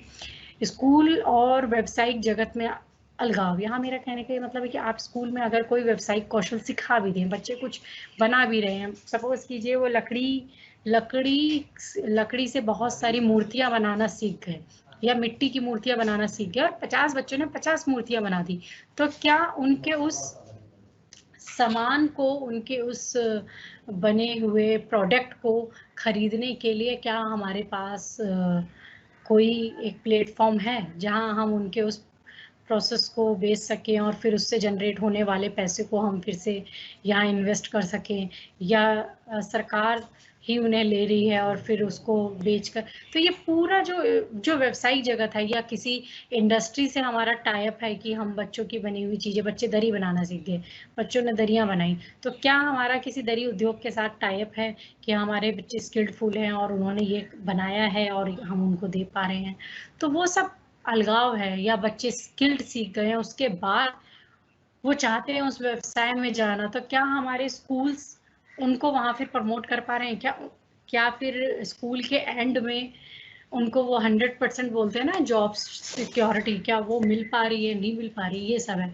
दूसरा परामर्श, नेक्स्ट है परामर्श का अभाव कि हमारे टीचर्स जो हैं या हमारे जो एडवाइज़र हैं वो इतने स्किलफुल नहीं होते कि बच्चों का टैलेंट समझ के उनको ये एडवाइस कर पाएँ कि वो किस व्यावसायिक कौशल को अपनाएं। तो ये एक प्रॉब्लम है जो अभी भी है। अकादमिक जगत की राजनीति, जो मैं आपको बता चुकी हूँ कि इसमें बहुत कंट्रोवर्सी रहती है कि इसको हम लाएं या नहीं लाएं, क्या हम इसके ज़रिए बच्चों को सिर्फ मजदूर वर्ग में पैदा करना चाहते हैं, क्या कक्षा 8 तक की शिक्षा में हम कौशल सिखाकर बच्चों को सिर्फ काम के लिए, श्रम के लिए निर्मित करना चाह रहे हैं। इस तरीके की कुछ पॉलिटिक्स है, कुछ विमर्श है, जो कि बहुत इंपॉर्टेंट विमर्श है, उसको भी हमें समझना बहुत ज़रूरी है, वो अपनी जगह गलत नहीं है। लेकिन व्यावसायिक शिक्षा को सार्वभौम यूनिवर्सल करने के लिए पूरे भारत देश में की शिक्षा नीति में उसको अनिवार्य रूप से शामिल कर देने के में ये विमर्श जो है वो बाधा पहुंचाता है और प्रॉब्लम होती है। धन का अभाव है, स्टेट इतना फंड ही नहीं दे सकता कि बच्चे रॉ मटेरियल वेस्ट करें, क्योंकि ट्रायल और एरर पर वो काम करेंगे, वो कोशिश करेंगे, गलती करेंगे और सीखेंगे। तो इसमें हमें बड़ी मात्रा में धन चाहिए, बच्चों को एक्सपेरिमेंट करने होंगे, हो सकता है वो कुछ और बनाना चाह रहे हो, कुछ और बन जाए, ये सारी चीज़ें होती हैं, उसमें वेस्ट बहुत होने के चांसेस होते हैं जो धन है। तो वो सारा जो है, इसकी सरकार के पास उतना धन होना चाहिए कि वो हर स्कूल में उतनी सुविधाएं और उतना अवसर, पूंजी, रॉ मटेरियल प्रोवाइड कर पाए। सपोज कीजिए लकड़ी है, लकड़ी से आप टेबल बनाना बच्चों को सिखा रहे हैं, मूर्तियाँ बनाना सिखा रहे हैं, तो बहुत लाजमी है जब बच्चा शुरू में सीखेगा और वो खुद से बनाना सीखेगा, तो ऐसी बहुत सारी मूर्तियाँ होंगी जो किसी काम की नहीं होंगी, शायद कटिंग में वो वेस्ट हो जाएं या उनसे वो रिजल्ट ना निकल कर आ पाए जो कि आना चाहिए। तो उस वेस्ट को, उस लकड़ी को खरीदने में जो धन लगा था, और उस समय क्या स्टेट इतना तैयार है कि वो इस हानि को भी झेल पाए? तो धन का अभाव इसमें बहुत बड़ी प्रॉब्लम है। दूसरा वही अवसरों का अभाव कि आप ये सारी चीज़ें सिखा भी दें बच्चों को स्कूल के लेवल पर, 4 साल, 5 साल या 3 साल की ट्रेनिंग देने और उन्हें एक परफेक्ट कौशलपूर्ण व्यक्ति भी बना दें, तो क्या आप उन्हें वो अपॉर्चुनिटी दे सकते हैं? स्कूल के कॉन्टैक्ट क्या उतने सारे उद्योगों से या उन फार्मा कंपनियों से हैं कि जहाँ उनको फिर जॉब मिल सके? तो ये सारे जो गैप्स होते हैं, ये प्रमोट नहीं करते पेरेंट्स को और बच्चों को कि वो सामान्य शिक्षा व्यवस्था को छोड़कर व्यावसायिक शिक्षा की तरफ जाएं, क्योंकि इसमें श्योरिटी नहीं होती है कि उन्हें आगे जाकर उन्हें कोई अवसर मिलेगा वेतन धन कमाने के लिए या नहीं मिलेगा। तो ये सारी कुछ प्रॉब्लम्स हैं। तो अभी फिलहाल क्या व्यवस्था चल रही है व्यावसायिक शिक्षा के स्तर पर, ये समझना बहुत ज़रूरी है कि अभी क्या हमारा देश कहाँ पर है। तो इस बात का मैंने जिक्र किया था कि भारत जो है वो सबसे अधिक युवाओं वाला देश है और आगे भी रहने वाला है, क्योंकि 6 साल से कम के बच्चे यहाँ पर दूसरे नंबर पर हैं। दूसरे नंबर का ऐसा देश है जहाँ 6 साल से कम बच्चे हैं। तो ये बच्चे भी आगे युवा बनेंगे और अभी फिलहाल युवाओं में सबसे अधिक है। तो युवाओं वाला देश है, लेकिन उसके बावजूद जो हमारे जो युवा हैं वो राह भटके हुए या बोले कि उन्हें नहीं पता कि उन्हें भविष्य में क्या करना है, उन्हें ऐसा परामर्श नहीं मिलता, उन्हें उतनी ट्रेनिंग अच्छी नहीं मिलती, शायद वो शिक्षक नहीं मिलते, वो मनोवैज्ञानिक नहीं मिलते जो उन्हें बता पाएँ कि आप किस क्षेत्र में ज़्यादा अच्छा कर सकते हैं, किस क्षेत्र में आपकी रुचि है, किस में नहीं है, वो मूल्यांकन के तरीके हमारे स्कूलों के पास नहीं हैं। हमारे जो माता पिता हैं वो अपने बच्चों को जज करने में भूल कर जाते हैं और अक्सर उन कोर्सेज को या उन स्किल्स को सीखने के लिए प्रमोट करने लग जाते हैं जिसमें बच्चे की रुचि नहीं है या उन्हें लगता है कि अभी के हिसाब से ये डिमांडिंग है, इसकी डिमांड है तो ये कर लेते हैं। भले भले उसमें बच्चे का इंटरेस्ट हो नहीं हो, उसकी पता चले कि वो तो साहित्य में अच्छा था लेकिन जो कोर्स और जो स्किल सीखने की आप बात कर रहे हैं उसमें तो मैथ्स की नॉलेज चाहिए। बच्चे का तो मैथ्स अच्छा था ही नहीं, उसका तो साहित्य अच्छा था, लेकिन उसने ज़बरदस्ती वो स्किल या वो कोर्स सीख कर लिया तो उसमें फिर नहीं कर पाएगा। तो ये एक मसला है। आई थिंक इसमें कुछ प्रॉब्लम हो रही है, एक सेकेंड, नेटवर्क इशू। ठीक है, तो दूसरा कि अभी जो स्थिति है वो बहुत बेरोजगारी है भारत में और बेरोजगारी के कारण अलग अलग हैं कि यहाँ पर निवेश की कमी है, भारी निवेश जो होता है, विदेशी निवेश जो होता है वो कम है, उद्योग धंधे, फैक्ट्री, एमएनसीज या बड़े बड़े जो कार्यशालाएं हैं वो सब नहीं है, पहला कारण ये। दूसरा बेरोजगारी का कारण ये भी है कि यहाँ अर्ध कौशल युवा ज़्यादा हैं, उनको सेमी स्किल्ड हैं, फुली स्किल्ड नहीं है या फिर अनस्किल्ड हैं। और इस बात को बहुत सारे अध्ययन और बहुत बड़ी बड़ी कंपनीज अपनी रिपोर्ट्स में जारी कर चुकी हैं कि बहुत सारे इंजीनियर्स या बीटेक और एमबीए किए हुए जो युवा हैं वो भी सेमी स्किल्ड हैं, उन्होंने इतने बड़े बड़े कोर्सेज कर लिए हैं बट उसके बावजूद जो मार्केट को चाहिए एक युवा में कौशल वो उनमें नहीं आ पाता है। ये रिपोर्ट भी पब्लिश हो चुकी है। तो बेरोजगारी के कई कारण है कि पहली बात यहाँ इन्वेस्टमेंट नहीं है, यहाँ उतने उद्योग धंधे कारखाने और अवसर ही नहीं है, लेकिन जो हैं भी उनमें भी बेरोजगारी इसलिए है कि वहाँ पर जो स्किल्ड चाहिए उन लोगों को वो हमारी जो संस्थानें हैं वो बच्चों में पैदा ही नहीं कर पाती हैं। नेक्स्ट कि अर्ध कौशल अकुशल युवाओं की संख्या ज़्यादा है, सेमी स्किल्ड हैं या अनस्किल्ड हैं, और कभी वो थोड़ा सा काम प्लम्बरिंग का भी कर लेते हैं, वो थोड़ा सा काम इलेक्ट्रिशियन का भी कर लेते हैं, वो थोड़ी बहुत जानकारी लकड़ी की भी रखते हैं, लेकिन किसी एक विषय में एक्सपर्ट होना और उसकी बारीकियों को समझना में वो असफल होते हैं। तो ये वाले युवाओं की संख्या ज़्यादा है भारत में, और ये इसलिए है क्योंकि तत्कालीन लाभ देखकर वो कुछ छोटे कोर्सेज कर लेते हैं जिसका फौरी किस्म का ज्ञान उनको मिल जाता है, लेकिन कोई गहरे ज्ञान के लिए, गहरे अनुभव के लिए उसमें समय और मेहनत दोनों देनी पड़ेगी, वो हमारे देश के जो युवा हैं वो नहीं दे पाते। वो तो इसीलिए गांव से लेकर शहरों तक, पढ़े लिखे से लेकर निरक्षर युवाओं तक सभी की ये प्रॉब्लम है कि या तो वो अनस्किल्ड है या सेमी स्किल्ड है, फुली स्किल्ड नहीं है। तो इसीलिए उनको फिर जब वो मार्केट में आते हैं और मार्केट में उनको या तो बहुत ही लोअर बेसिस पे बहुत कम वेतन पर उनको रख लिया जाता है या फिर नहीं रखा जाता है, या फिर वहाँ उनको फिर से कोई ट्रेनिंग दी जाती है जिसके लिए वो या तो पे करते हैं या अनपेड वर्क करते हैं, 6 महीने 2 महीने इस तरीके का चलता है कि जी आप 1 महीने अनपेड वर्क करेंगे, इस दौरान हम आपको ट्रेनिंग देंगे क्योंकि आपकी वो स्किल्ड ही नहीं है जो हमें चाहिए। तो ये सारी चीज़ों के चांसेस जो हैं वो बढ़ जाते हैं, जिससे वो हतोत्साहित होते हैं, उनके सेल्फ कॉन्फिडेंस को, उनके कॉन्फिडेंस और उनके अपनी सेल्फ इमेज को जो है वो चोट पहुंचती है। नेक्स्ट की सुविधाओं और अवसरों की कमी,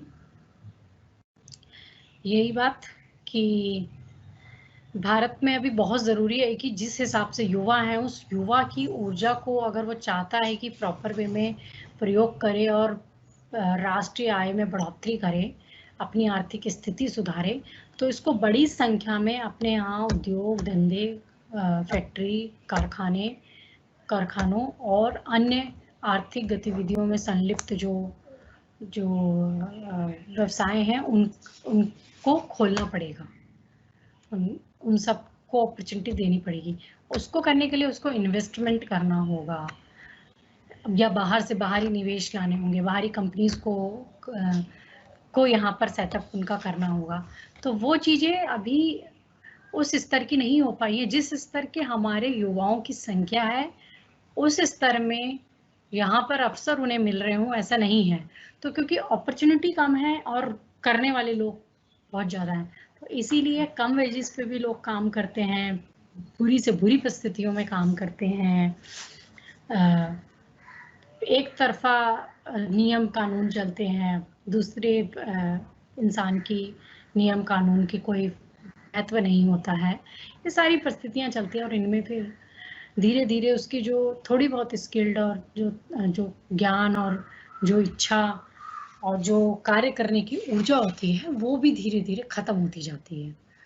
तो ये पूरा हमें उसको समझना पड़ेगा कि ये मसला सिर्फ स्किल्ड जानने या अवसर जानने या ना जानने का नहीं है, ये मसला मनुष्य को उसकी आत्मा से दूर करने का भी है। अगर आप उसको कोई स्किल सिखा रहे हैं, उसका समय, धन और उसके जो प्रयास थे आपने उनको लिया है, तो अगर उस हिसाब से उसको अवसर नहीं मिलते हैं तो उसका मानसिक विकार भी होता है। स्ट्रेस, डिप्रेशन और कई तरीके की मानसिक बीमारियां जो हैं वो भी उसको होती हैं। तो ये मसला बड़ा मसला है।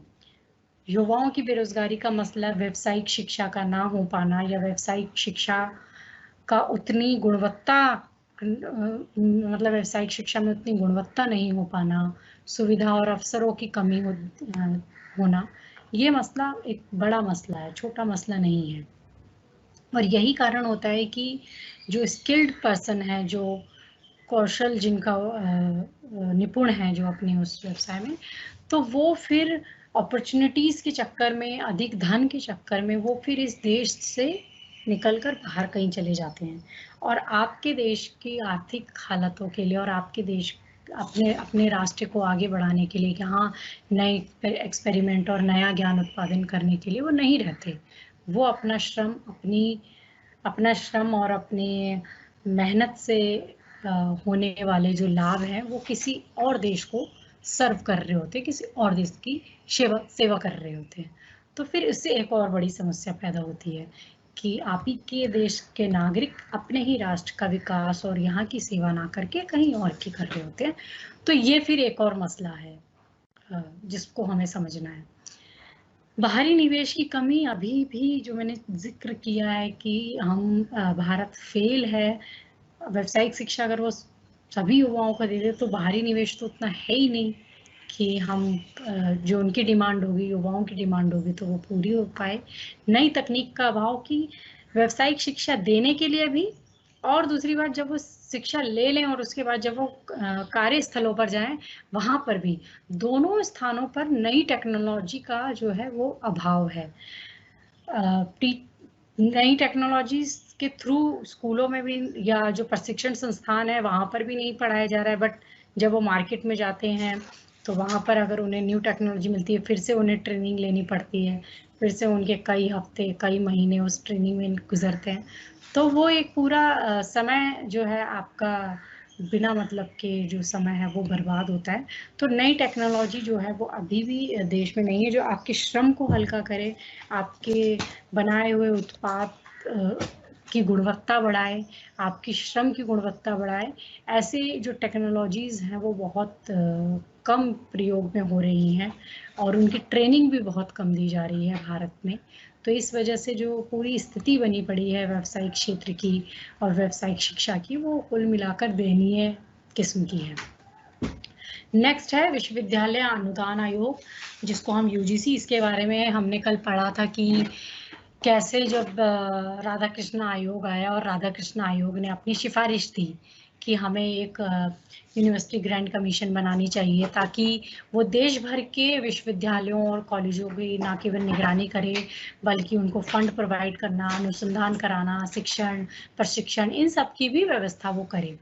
तो उसी की तर्ज पर वो रिकमेंडेशंस जो थी, वो जो 1948 में जो राधाकृष्ण आयोग की सिफारिशें आई थी, उसके बेसिस पे हमने फिर विश्वविद्यालय अनुदान आयोग की स्थापना की। ठीक है, तो नवंबर 1956 में विश्वविद्यालय अनुदान आयोग सांविधिक निकाय के रूप में बनाया गया, जो स्वतंत्र है अपने कार्य करने के लिए। दूसरी, ये हमारे देश की एकमात्र अनुदान एजेंसी है जो पूरे देश के विश्वविद्यालयों को धन प्रोवाइड कराने में, ताकि उनका संचालन जो है वो बेहतर तरीके से हो सके, उनकी भौतिक सुविधाएं जो हैं वो गुणवत्तापूर्ण हों, उनका शिक्षण, प्रशिक्षण और शिक्षकों की जो वेतन हो वो सब नियमित रूप से और स्मूथली, बहुत ही बिना रुकावट के सब कार्य होता रहे, इसके लिए वो अनुदान करती है। तो विश्वविद्यालय अनुदान आयोग उनकी रिकमेंडेशन के बाद खोला गया, 1956 में खोला गया। ये भारत की एकमात्र अनुदान एजेंसी है। इसका मुख्य जो कार्यालय है वो दिल्ली में है, लेकिन इसके 6 और प्रादेशिक केंद्र भी हैं जो पुणे में, हैदराबाद, कोलकाता, भोपाल, गुवाहाटी, बेंगलोर में स्थापित हैं। दूसरा कि ये क्या क्या कार्य करती है, और शॉर्ट में मैंने यहाँ बताया हुआ है। ये क्वेश्चन भी ऐसा है जो शॉर्ट क्वेश्चंस जो आपके आते हैं उनमें पूछ लिया जाता है, और अगर ये नहीं भी पूछा जाता है तो आपसे अगर विश्वविद्यालय शिक्षा पर सवाल आता है कि हमारे देश की विश्वविद्यालय शिक्षा का स्तर क्या है, ये किस तरीके से संचालित होती है, तो उसका भी एक अंश जो है विश्वविद्यालय अनुदान आयोग, जिसकी नॉलेज आपको होनी चाहिए वो आंसर लिखते हुए, वो है। तो इसीलिए ये टॉपिक जो है वो पढ़ने और समझने लायक है। और क्योंकि आप विश्वविद्यालय शिक्षा का अब एक अंग हैं, उसके विद्यार्थी हैं, तो इस लिहाज से भी आपके लिए ये जानना बहुत ज़रूरी है। तो विश्वविद्यालय अनुदान आयोग के अब कार्य क्या क्या हैं, वो वित्त प्रदान करने का काम करते हैं, यानी कि पूंजी, यानी कि धन प्रदान करती है यूनिवर्सिटीज़ और कॉलेजेस को, जिससे वो अपनी भौतिक सुविधाओं, अपनी मूलभूत सुविधाओं का अरेंजमेंट कर पाते हैं, टीचर्स के वेतन को दे पाते हैं, छात्रवृत्तियाँ इसमें दी जाती हैं। यूजीसी की कई छात्रवृत्तियाँ होती हैं जो कमज़ोर वर्ग के बच्चे जो होते हैं, या ज़रूरी जिन बच्चों को बहुत जो ऐसे वर्ग से आते हैं जिन्हें धन की ज़रूरत है या कुछ है, तो उसके लिए कुछ फंड दिया जाता है जो कि कॉलेजेस या यूनिवर्सिटी के माध्यम से उन बच्चों तक पहुंचता है। विश्वविद्यालयों को प्रोत्साहन देना, नए नए विश्वविद्यालय खुलें और वो अच्छे शिक्षा के क्षेत्र में अपना कंट्रीब्यूशन करें, इसके लिए विश्वविद्यालय अनुदान आयोग काम करता है। शिक्षा प्रदान किस तरीके से की जाए, क्या कंटेंट हो, क्या नहीं हो, टेक्स्ट बुक्स कौन सी हो, किस कोर्स में क्या पढ़ाया जाना चाहिए, परीक्षा कब हो, किस तरीके से हो, परीक्षा की गुणवत्ता क्या होनी चाहिए, परीक्षा किस सत्र में हो, किन माध्यमों से हो, और अनुसंधान कैसे हो, अनुसंधान को करने के लिए छात्रों को किस तरीके से इनवाइट किया जाए, उनके हित क्या हो, उनको फंड देना, यानी कि अनुसंधान करने के एवज में उनको कोई राशि दी जाए ताकि वो अनुसंधान करें, और वो अनुसंधान फिर वो यूनिवर्सिटी और कॉलेजेस को दे देते हैं, एंड में उसका रिजल्ट बताते हैं। लेकिन इस पूरे प्रोसेस में क्योंकि बहुत समय लगता है, साल लगता है, तो उतने समय तक उनको फंडिंग मिलती है, कुछ रुपए दिए जाते हैं, कुछ ताकि वो अपना जीवन भी चला सकें और साथ में अनुसंधान भी कर सकें, रिसर्च भी कर सकें। तो ये सारे मुद्दे जो हैं यूजीसी के कार्य परिधि के अंदर आते हैं।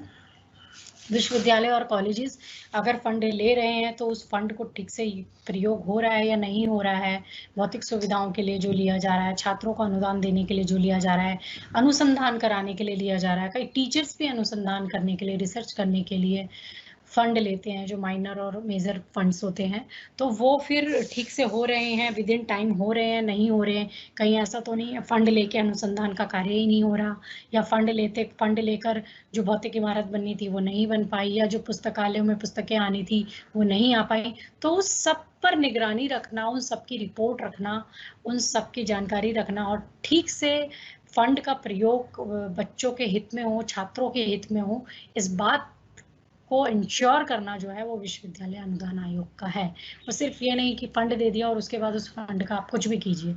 जिस चीज के लिए फंड मिला है, जिस हेड के लिए फंड मिला है, क्या वो चीज आई या नहीं आई, विद इन टाइम हुआ या नहीं हुआ, अगर नहीं हुआ है तो उसकी पनिशमेंट्स क्या होंगी, उसके लिए अब क्या आगे स्टेप्स उठाए जाएंगे, वो सारे डिसीजन लेना विश्वविद्यालय अनुदान आयोग करता है। साथ ही साथ वो राज्य और केंद्र को समय समय पर परामर्श देने का कार्य भी करता है कि जिससे हमारी भारतीय उच्च शिक्षा जो है, विश्वविद्यालय शिक्षा जो है, वो अपनी गुणवत्ता को बढ़ाती जाए।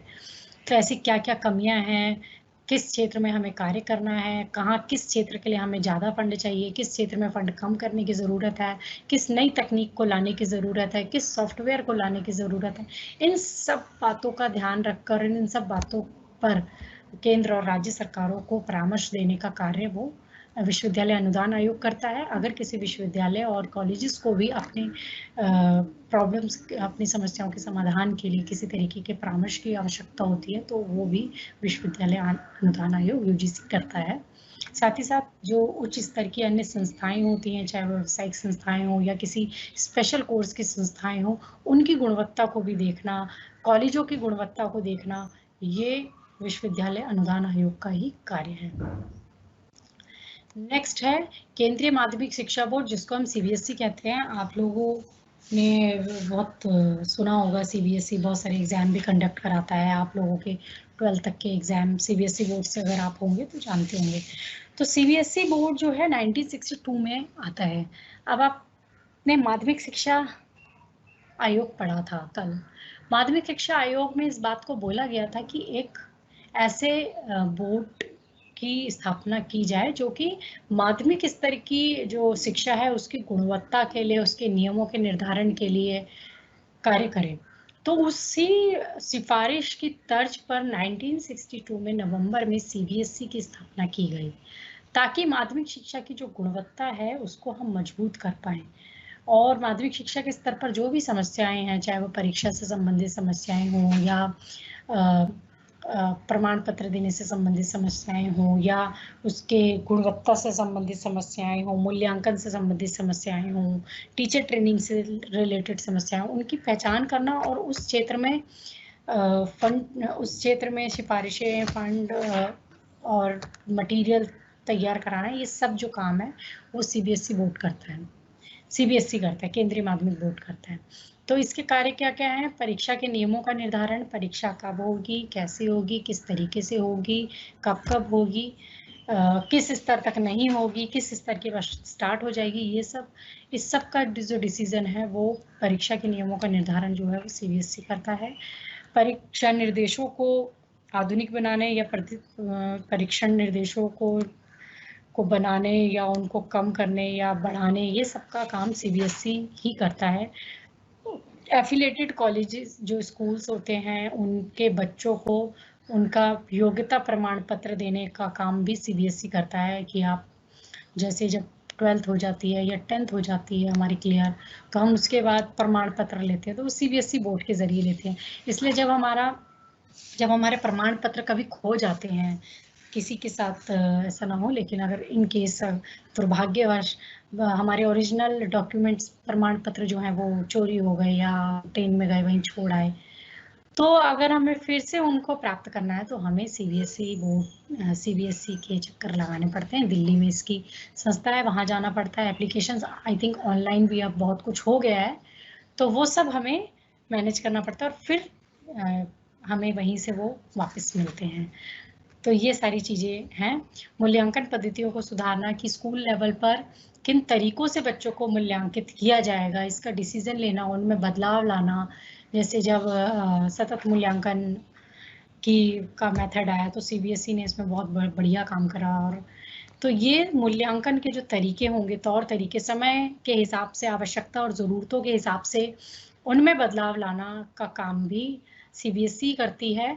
इसी के साथ इन सर्विस जो टीचर्स होते हैं उनके प्रशिक्षण के लिए, जो टीचर्स स्कूलों में काम कर रहे हैं लेकिन नई तकनीक आ गई है, टीचर्स उस समय बने थे जब शायद ऑनलाइन नहीं पढ़ाया जा रहा था, तब शायद स्मार्ट क्लासेस नहीं होती थी, लेकिन अभी स्मार्ट क्लासेस होनी है, ऑनलाइन पढ़ाया जाना है, तो अब उन टीचर्स को भी सिखाना कि किस तरीके से हम स्मार्ट क्लासेस लें, किस तरीके से हम पढ़ाएं। तो ये सारा ट्रेनिंग का जो काम करते हैं या जो शिविरों का आयोजन करते हैं, ये CBSE करती है।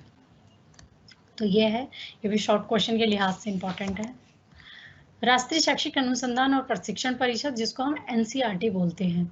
NCERT आप लोगों के ऐसा नहीं है आपने ये शब्द ना सुना हो, क्योंकि आपकी किताबें, अगर आप CBSE बोर्ड से हो तो आपने देखा होगा NCERT की किताबें आपकी लगती होंगी, आपके अभी भाई बहन जो हैं उनकी किताबों में NCERT लिखा होगा। तो अननोन चीज नहीं है NCERT। NCERT की स्थापना होती है 1961 में। इसका कार्य है कि स्कूली शिक्षा के स्तर पर जितने अनुसंधान है, चाहे वो बच्चे के मानसिक विकास से रिलेटेड रिसर्च होनी हो, चाहे वह किसी जिले विशेष, किसी राज्य विशेष में शिक्षा का क्या स्तर है, क्या प्रॉब्लम्स हैं, इससे संबंधित रिसर्च हो, चाहे वह किसी स्कूल विशेष से संबंधित अनुसंधान हो, चाहे वह टीचर्स की प्रॉब्लम्स और स्टूडेंट्स की प्रॉब्लम या उनके संबंधों को लेकर कोई रिसर्च हो, किसी भी तरीके का अनुसंधान जो कि स्कूली शिक्षा को बढ़ावा देता हो, स्कूली जो बच्चे हैं उनको समझने में बढ़ावा देता हो, कंट्रीब्यूशन करता हो शिक्षा के क्षेत्र में, कंट्रीब्यूशन, आई थिंक शिक्षा के क्षेत्र में कंट्रीब्यूशन करता हो, ऐसे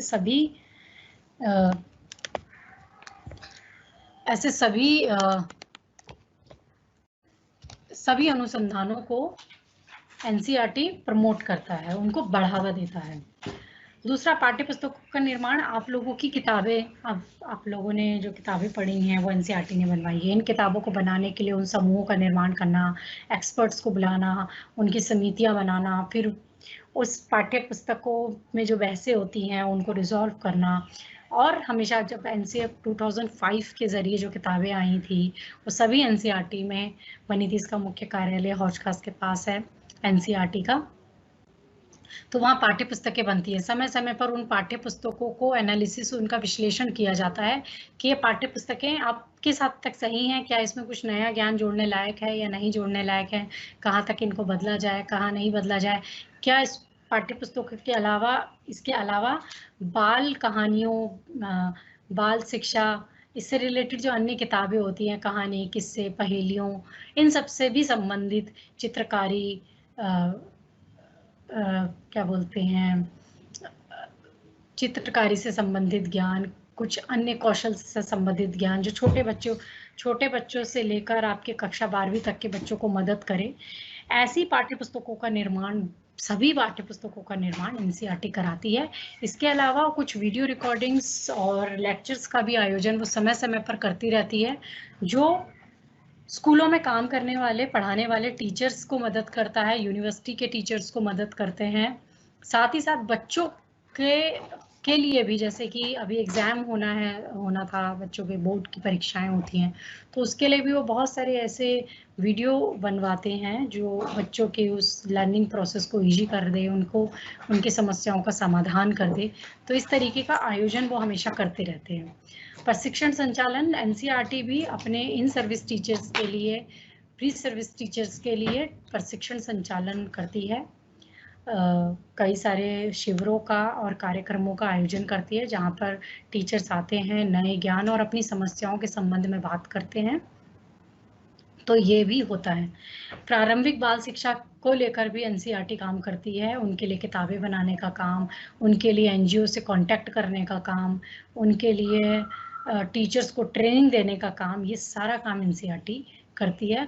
और ऐसे इलाकों से, ऐसे स्थानों से प्रतिभाशाली बच्चों को खोज निकालने का काम करती है, जिनको कुछ छात्रवृत्तियां देकर, जिनको कुछ मदद देकर वो उनकी प्रतिभा को जगाती है। तो एक प्रतिभा खोज योजना जो है NCERT चलाती है, जिसके जरिए बच्चे ज़्यादा से ज़्यादा अपनी प्रतिभा को खोज पाएँ। जो सुपर टैलेंटेड बच्चे होते हैं उनको क्या बोलते हैं, उनको ज़्यादा अवसर मिल पाएँ, उनको सीखने के कुछ अलग तरीके मिल पाएँ। मानसिक स्वास्थ्य के लिए भी NCERT कोर्स चलाती है टीचर्स के लिए, जहाँ पर स्कूली टीचर्स जो हैं या जो स्कूलों में नहीं हैं, अभी ट्रेनिंग B.Ed या वगैरह करके आए हैं, तो वो वहाँ के कुछ कोर्सेज करके अच्छे परामर्शदाता बन सकते हैं स्कूल में। तो ऐसे प्रोग्राम से चलाती है। तो एनसीईआरटी अनलिमिटेड और अनकाउंटेबल कोर्सेज चलाती है जो टीचर्स के लिहाज से, स्कूल टीचर्स, यूनिवर्सिटी टीचर्स के लिहाज से बहुत महत्वपूर्ण होते हैं, जिनके जरिए वो बच्चों को ज़्यादा अच्छे से समझ पाते हैं और उनके समस्याओं को रिजॉल्व कर पाते हैं। तो ये एनसीईआरटी है। हाँ, तो ये आज का हमारा पूरा टॉपिक हो गया है। अब मैं आप लोगों के क्वेश्चंस को आप लोगों के जो भी सवाल होंगे आप उन्हें पूछ सकते हैं, ताकि आपके डाउट्स भी साथ साथ क्लियर कर दिए जाएं।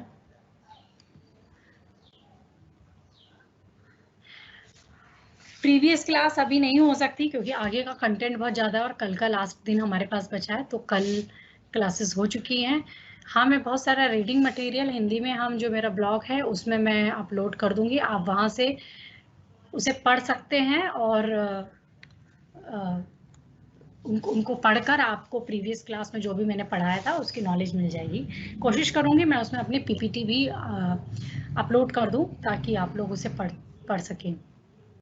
प्रीवियस क्लास के लिए बच्चे, अभी तो प्रीवियस क्लास कल वाली अब मैं रिपीट नहीं कर सकती, मेरे पास 2 ही घंटे हैं और आपको कल ज्वाइन करना था, आपने नहीं किया, ये गलती है आपकी। लेकिन मैं हिंदी में हम .blogspot.com में मैं अपलोड कर दूंगी मटेरियल, आप वहाँ से डाउनलोड कर लेना। मोस्टली बच्चों ने प्रीवियस क्लास की बात कही है, तो लेकिन आप ये जो क्लास है ये हिंदी मीडियम वाले बच्चों के लिए है। तो एक स्टूडेंट का कहना है कि इंग्लिश में नोट्स क्यों नहीं है, कल इंग्लिश में थे तो हिंदी वाले बच्चे बोल रहे थे मैम प्लीज़ आप अपनी स्लाइड्स भी हिंदी में ही करें, हमें प्रॉब्लम होती है। तो जो इंग्लिश मीडियम वाले बच्चे हैं उनके लिए भी क्लासेस हो रही हैं। तो लेकिन मैं इंग्लिश और हिंदी दोनों में मटेरियल अपने ब्लॉग में डाल दूंगी, आप वहाँ से अपने लैंग्वेज के हिसाब से अपलोड कर लेना। इससे ज़्यादा तो अभी कोई मदद अभी हो नहीं सकती क्योंकि ये पूरी स्लाइड्स जो हैं वो बन चुकी हैं, तो और तो कुछ नहीं हो सकता। इंग्लिश की क्लासेस पे आई थिंक सेम शेड्यूल है, लेकिन आप इसकी और जानकारी अपने कस्टमर, जो भी आपका हेल्पलाइन नंबर है जिसमें आप SOL की बात करते हैं, से बात करते हैं, उनसे आप पूछ सकते हैं। नोट्स मैं प्रोवाइड करा दूंगी। बार बार बच्चे नोट्स के लिए परेशान हो रहे हैं। आप लोगों के पास SOL का मटेरियल है, उसके साथ ही आप अपने टॉपिक्स पर बहुत सब कुछ, आप लोग स्मार्ट जनरेशन है, आपके पास सारे इक्विपमेंट्स हैं, सारी सब चीज़ें हैं, तो चाहें तो आप अपने टॉपिक्स के हिसाब से खुद भी सर्च कर सकते हैं। लेकिन मैं प्रोवाइड करवा दूंगी नोट्स हिंदी में, हम .blogspot.com इसमें मैं करवा दूंगी। टॉपिक फर्स्ट नहीं है, टॉपिक फर्स्ट कल हो चुका है पूरा, जो इम्पोर्टेंट टॉपिक थे उसके मैंने करवा दिए।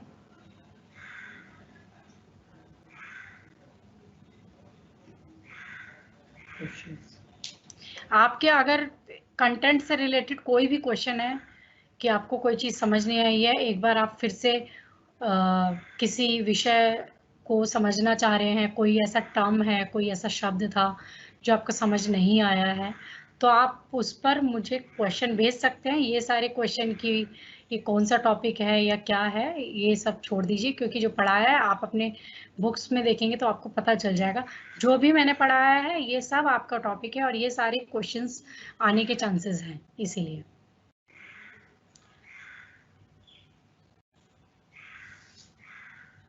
हिंदी में हम .blogspot.com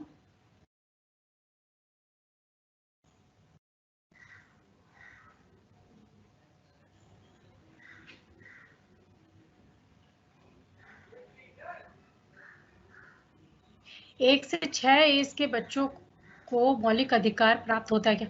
मौलिक अधिकार में नहीं है। जन्म से लेके 6 साल तक के बच्चों की देख रेख या उनकी शिक्षा का जो प्रावधान है वो मौलिक अधिकार नहीं है, नीति निर्देशक सिद्धांत का हिस्सा है। 6 से 14 साल तक के बच्चों की शिक्षा जो है वो मौलिक अधिकार है।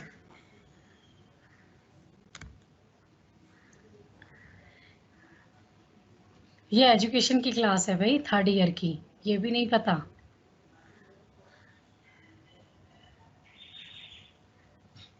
आप कोई और क्वेश्चन अगर पूछना चाहते हैं टॉपिक से रिलेटेड तो बताइए। यूनिट 2 और लास्ट यूनिट के जो 5th यूनिट है उसके मैंने टॉपिक से करवाए हैं, तो ये 2nd और 4th यूनिट्स के ही चीज़ें हैं जो आप पढ़ रहे हो, तो इसमें कंफ्यूज क्यों हो रहे हो। शिक्षा का निजीकरण वाला जो पार्ट है वो मैं पढ़ा दूंगी। इसमें व्यावसायिक शिक्षा पर आपका सीधे बात की हुई थी, इसलिए मैंने ये बताया। तो निजीकरण वाला जो टॉपिक है कि कैसे शिक्षा निजीकरण होता है, उससे क्या क्या हानि है और क्या क्या लाभ है उसके, वो सब कल की क्लास में अगर समय मिलता है तो वो बता दिया जाएगा।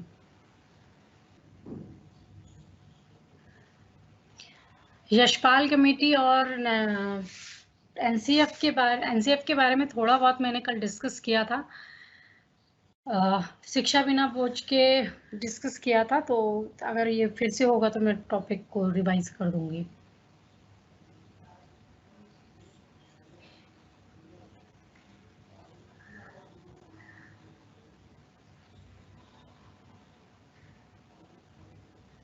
इम्पॉर्टेंट टॉपिक ऐसे कोई फिक्स नहीं है, जो भी मैं पढ़ा रही हूँ उन्हें बस ध्यान से सुने पढ़ें, सब कुछ इम्पॉर्टेंट है। और जैसे जैसे मैं जो टॉपिक पढ़ा रही हूँ तो मैं बता देती हूँ कि किसमें से क्या किस तरीके के क्वेश्चंस आते हैं। परामर्श मतलब होता है सलाह। एक कोई पूछ रहे हैं कि परामर्श का मतलब क्या है, तो परामर्श का मतलब होता है सलाह देना, मार्गदर्शन करना।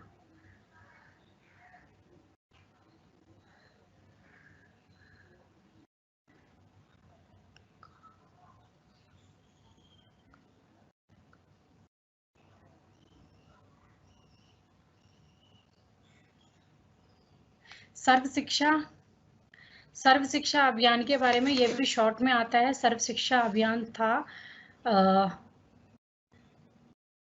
सर्व शिक्षा अभियान मैंने तुम्हें पढ़ा दिया है, 2001 में लागू हुआ और 2010 तक इन्होंने बोला कि सभी बच्चों को शामिल इसमें किया जाएगा। और इसमें बहुत सारे विश्वविद्यालयों और इन सब का प्रावधान किया गया था। विद्यालयों, प्राथमिक विद्यालयों, शौचालयों, इन सब पुस्तकालयों, पेयजल सुविधाओं, इन सब का निर्माण किया गया था सर्व शिक्षा अभियान के अंतर्गत। तो ये मैंने अपने इसमें भी साइट में भी डाला है, तो मैं आपको ये साइट जो है वो अपलोड कर दूंगी, स्लाइड, ये सारी पूरी पीपीटी आप इसमें से देख लेना। ब्लॉग हिंदी में हम .blogspot.com, हिंदी में हम HINDIMEHUM .BLOGSPOT.com, हिंदी में हम .blogspot.com। इस पे आप, मैंने अभी शेयर नहीं की है पीपीटी और रीडिंग मटेरियल, बट मैं कर दूंगी क्योंकि मुझे समय नहीं मिला, तो लेकिन मैं उसमें कर दूंगी, तो आप लोग देख लीजिएगा कल तक या नहीं तो परसों। क्लासेस हमारी खत्म हो जाएंगी, उसके बाद भी मैं कर दूंगी, तो आप उसको देखते रहना, तो मैं कर दूंगी, पीपीटी भी कर दूंगी। ये जो सीबीएसई वाला आप बोल रहे हैं, सीबीएसई की ये स्लाइड मैं फिर से एक बार स्क्रीन पे ले आती हूँ, तो आप लोग देख लो।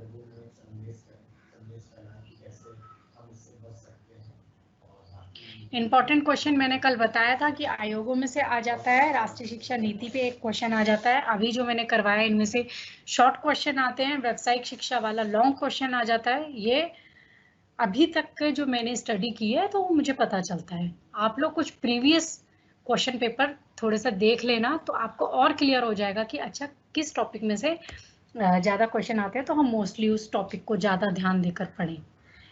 बाकी ज्ञान के लिए, नॉलेज के लिए तो आप सभी पढ़ें तो ज़्यादा अच्छा है, लेकिन अगर आपको सिर्फ एग्जाम्स के हिसाब से पढ़ना है तो आप थोड़ा सा उसमें से देख लें।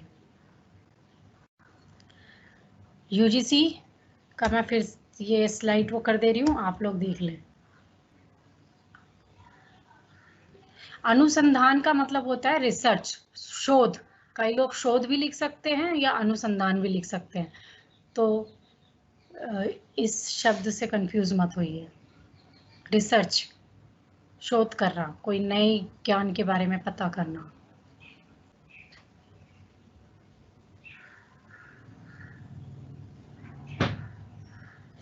अवरोधन कि आप एक ही कक्षा में बार बार हो रहे हैं, विलोपन कि आप स्कूल छोड़ दे रहे हैं, स्कूल छोड़ने की दर, विलुप्त से विलोपन बना है, ठीक है, गायब हो जाना।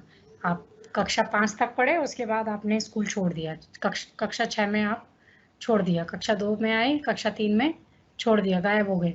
कक्षा 2 तक 100 बच्चे थे, कक्षा 3 में 80 बच्चे ही आए, 20 बच्चे गायब, छोड़ चुके स्कूल। और अवरोधन कि आपको कंटेंट की नॉलेज में प्रॉब्लम हो रही है, कंटेंट पढ़ने में प्रॉब्लम हो रही है, और आप जिस कंटेंट पे 1 साल लगना था आप उसको 2 साल में खत्म कर रहे हैं, बार बार फेल हो रहे हैं। सीबीएसई फिर से कोई पूछ रहे हैं तो मैं फिर से स्लाइड इसकी कर दे रही हूँ, एक बार स्क्रीन पे शेयर, आप देख लें।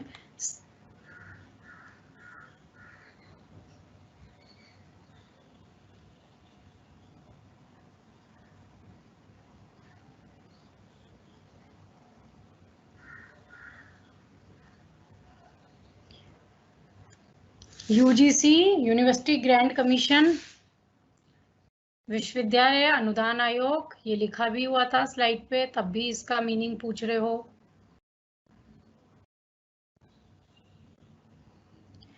ठीक है, तो मोस्टली क्वेश्चन हमने ले लिए हैं।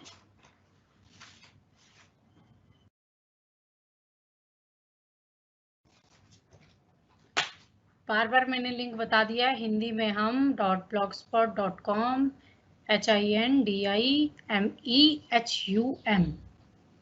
हिंदी में हम।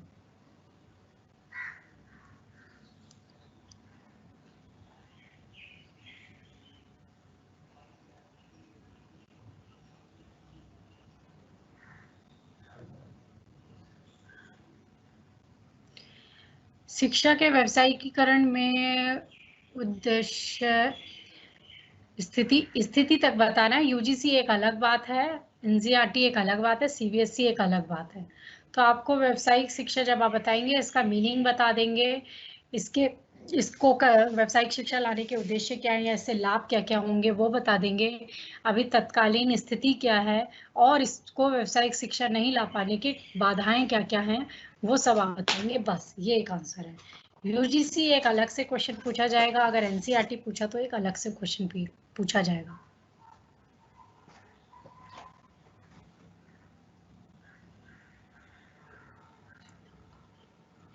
चिरकालीन का मतलब होता है अनंत काल तक, चिरकालीन।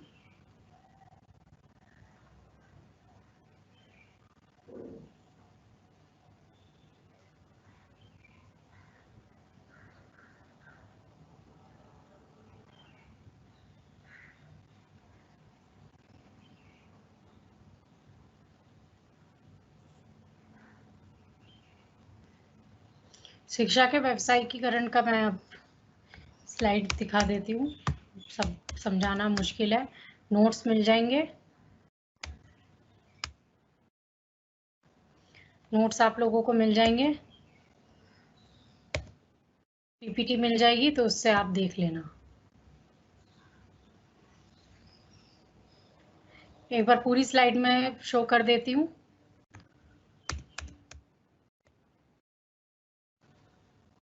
टाइम भी हो गया है।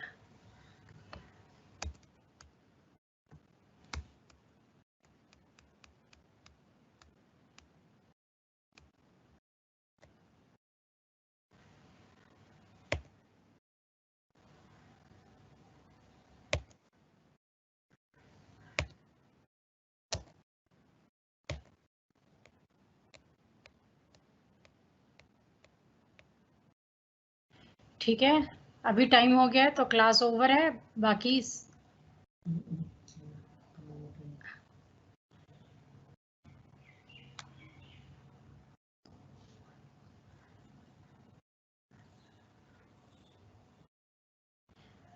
अकादमिक जगत की राजनीति, वही मैं कह रही थी कि व्यावसायिक शिक्षा दी जाए या नहीं दी जाए, इसको लेकर दो अलग अलग विमर्श हैं। तो कुछ लोगों का ये मानना है कि आप किस स्तर पर देना चाहते हैं, क्या आप प्राथमिक स्तर पर देना चाहते हैं, उच्च प्राथमिक में देना चाहते हैं, या माध्यमिक स्तर पर देना चाहते हैं, इसको लेकर कंट्रोवर्सीज हैं, इसको लेकर एक मत नहीं हो पाया है। दूसरा ये भी कहना है कि आप सामान्य ज्ञान से अगर आप ये दो ऑप्शन देते हैं कि सामान्य ज्ञान और व्यावसायिक ज्ञान, तो मोस्टली ऐसा ना हो कि व्यावसायिक ज्ञान की तरफ सब जाएं और फिर सामान्य ज्ञान का महत्व कम हो जाए, या आप व्यावसायिक शिक्षा नहीं ले रहे हैं, सामान्य शिक्षा ही ले रहे हैं, तो उसमें फिर एक लेयर्स आ जाना। और कुछ जैसे अलग विचारधारा वाले कुछ लोगों का ये भी मानना है कि क्या हम इससे लेबर क्लास को तैयार करना चाहते हैं। सपोज कीजिए हम 8th तक चाहते हैं या 10th तक चाहते हैं कि बच्चा कोई एक व्यावसायिक शिक्षा सीख जाए 2 साल या 3 साल, तो वो उतना तो परफेक्ट नहीं हो पाएगा उसमें जो एक 12th के बाद 4 साल 5 साल की शिक्षा लेकर और शिक्षा ले पाते हैं। तो क्या ऐसा तो पॉसिबल नहीं है कि हम स्कूली स्तर पर व्यावसायिक शिक्षा देकर अर्ध कौशल श्रमिकों का निर्माण कर दें, जो कि आगे जाकर फिर कम सैलरी पर काम करने के लिए मजबूर हों। तो इस तरीके की कुछ अकादमिक राजनीति है, कुछ ऐसे विमर्श हैं जिन पे एक मत नहीं हो पाए हैं हम लोग कि दरअसल क्या किया जाए, किस तरीके से पाठ्यक्रम बनाया जाए, कहाँ महत्व दिया जाए, ये चीजें हैं।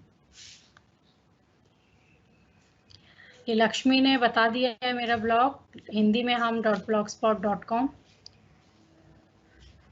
ये पहले भी जुड़ी रही होंगी। स्लाइड्स अपलोड कर दी जाएंगी, बार बार स्लाइड्स दिखाने का टाइम नहीं है। आप सिंपल गूगल पे सर्च कीजिए ब्लॉग। कोई और कंटेंट से रिलेटेड क्वेश्चन है तो आप पूछ सकते हैं।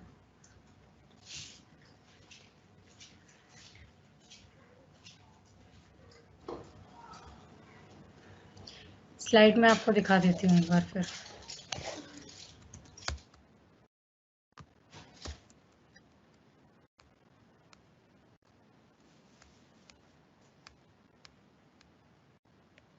ये स्लाइड आप देख लीजिए, ये सारे टॉपिक आज करवाए गए हैं।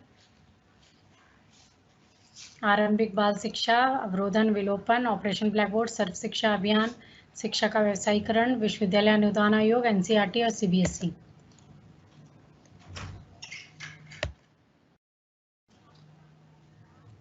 आप इन सबको देख लीजिए, ये अपलोड कर दूंगी, वहां से डाउनलोड कर लेना।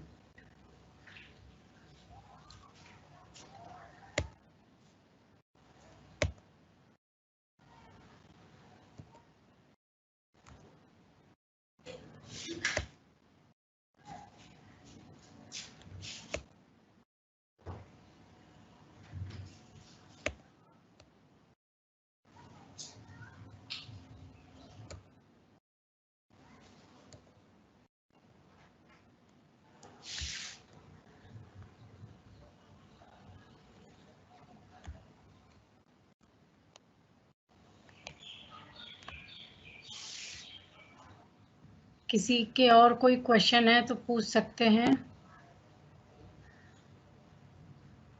मैंने कई बार बताया ब्लॉग की स्पेलिंग HINDI हिंदी MEHUM, और कहीं पर भी स्पेस नहीं है, सब साथ में है, तो आप स्पेस मत दीजिएगा। HINDIMEHUM.blogspot.com, तो ये आप कर लीजिएगा। स्पेलिंग मैं बार बार बता चुकी हूँ।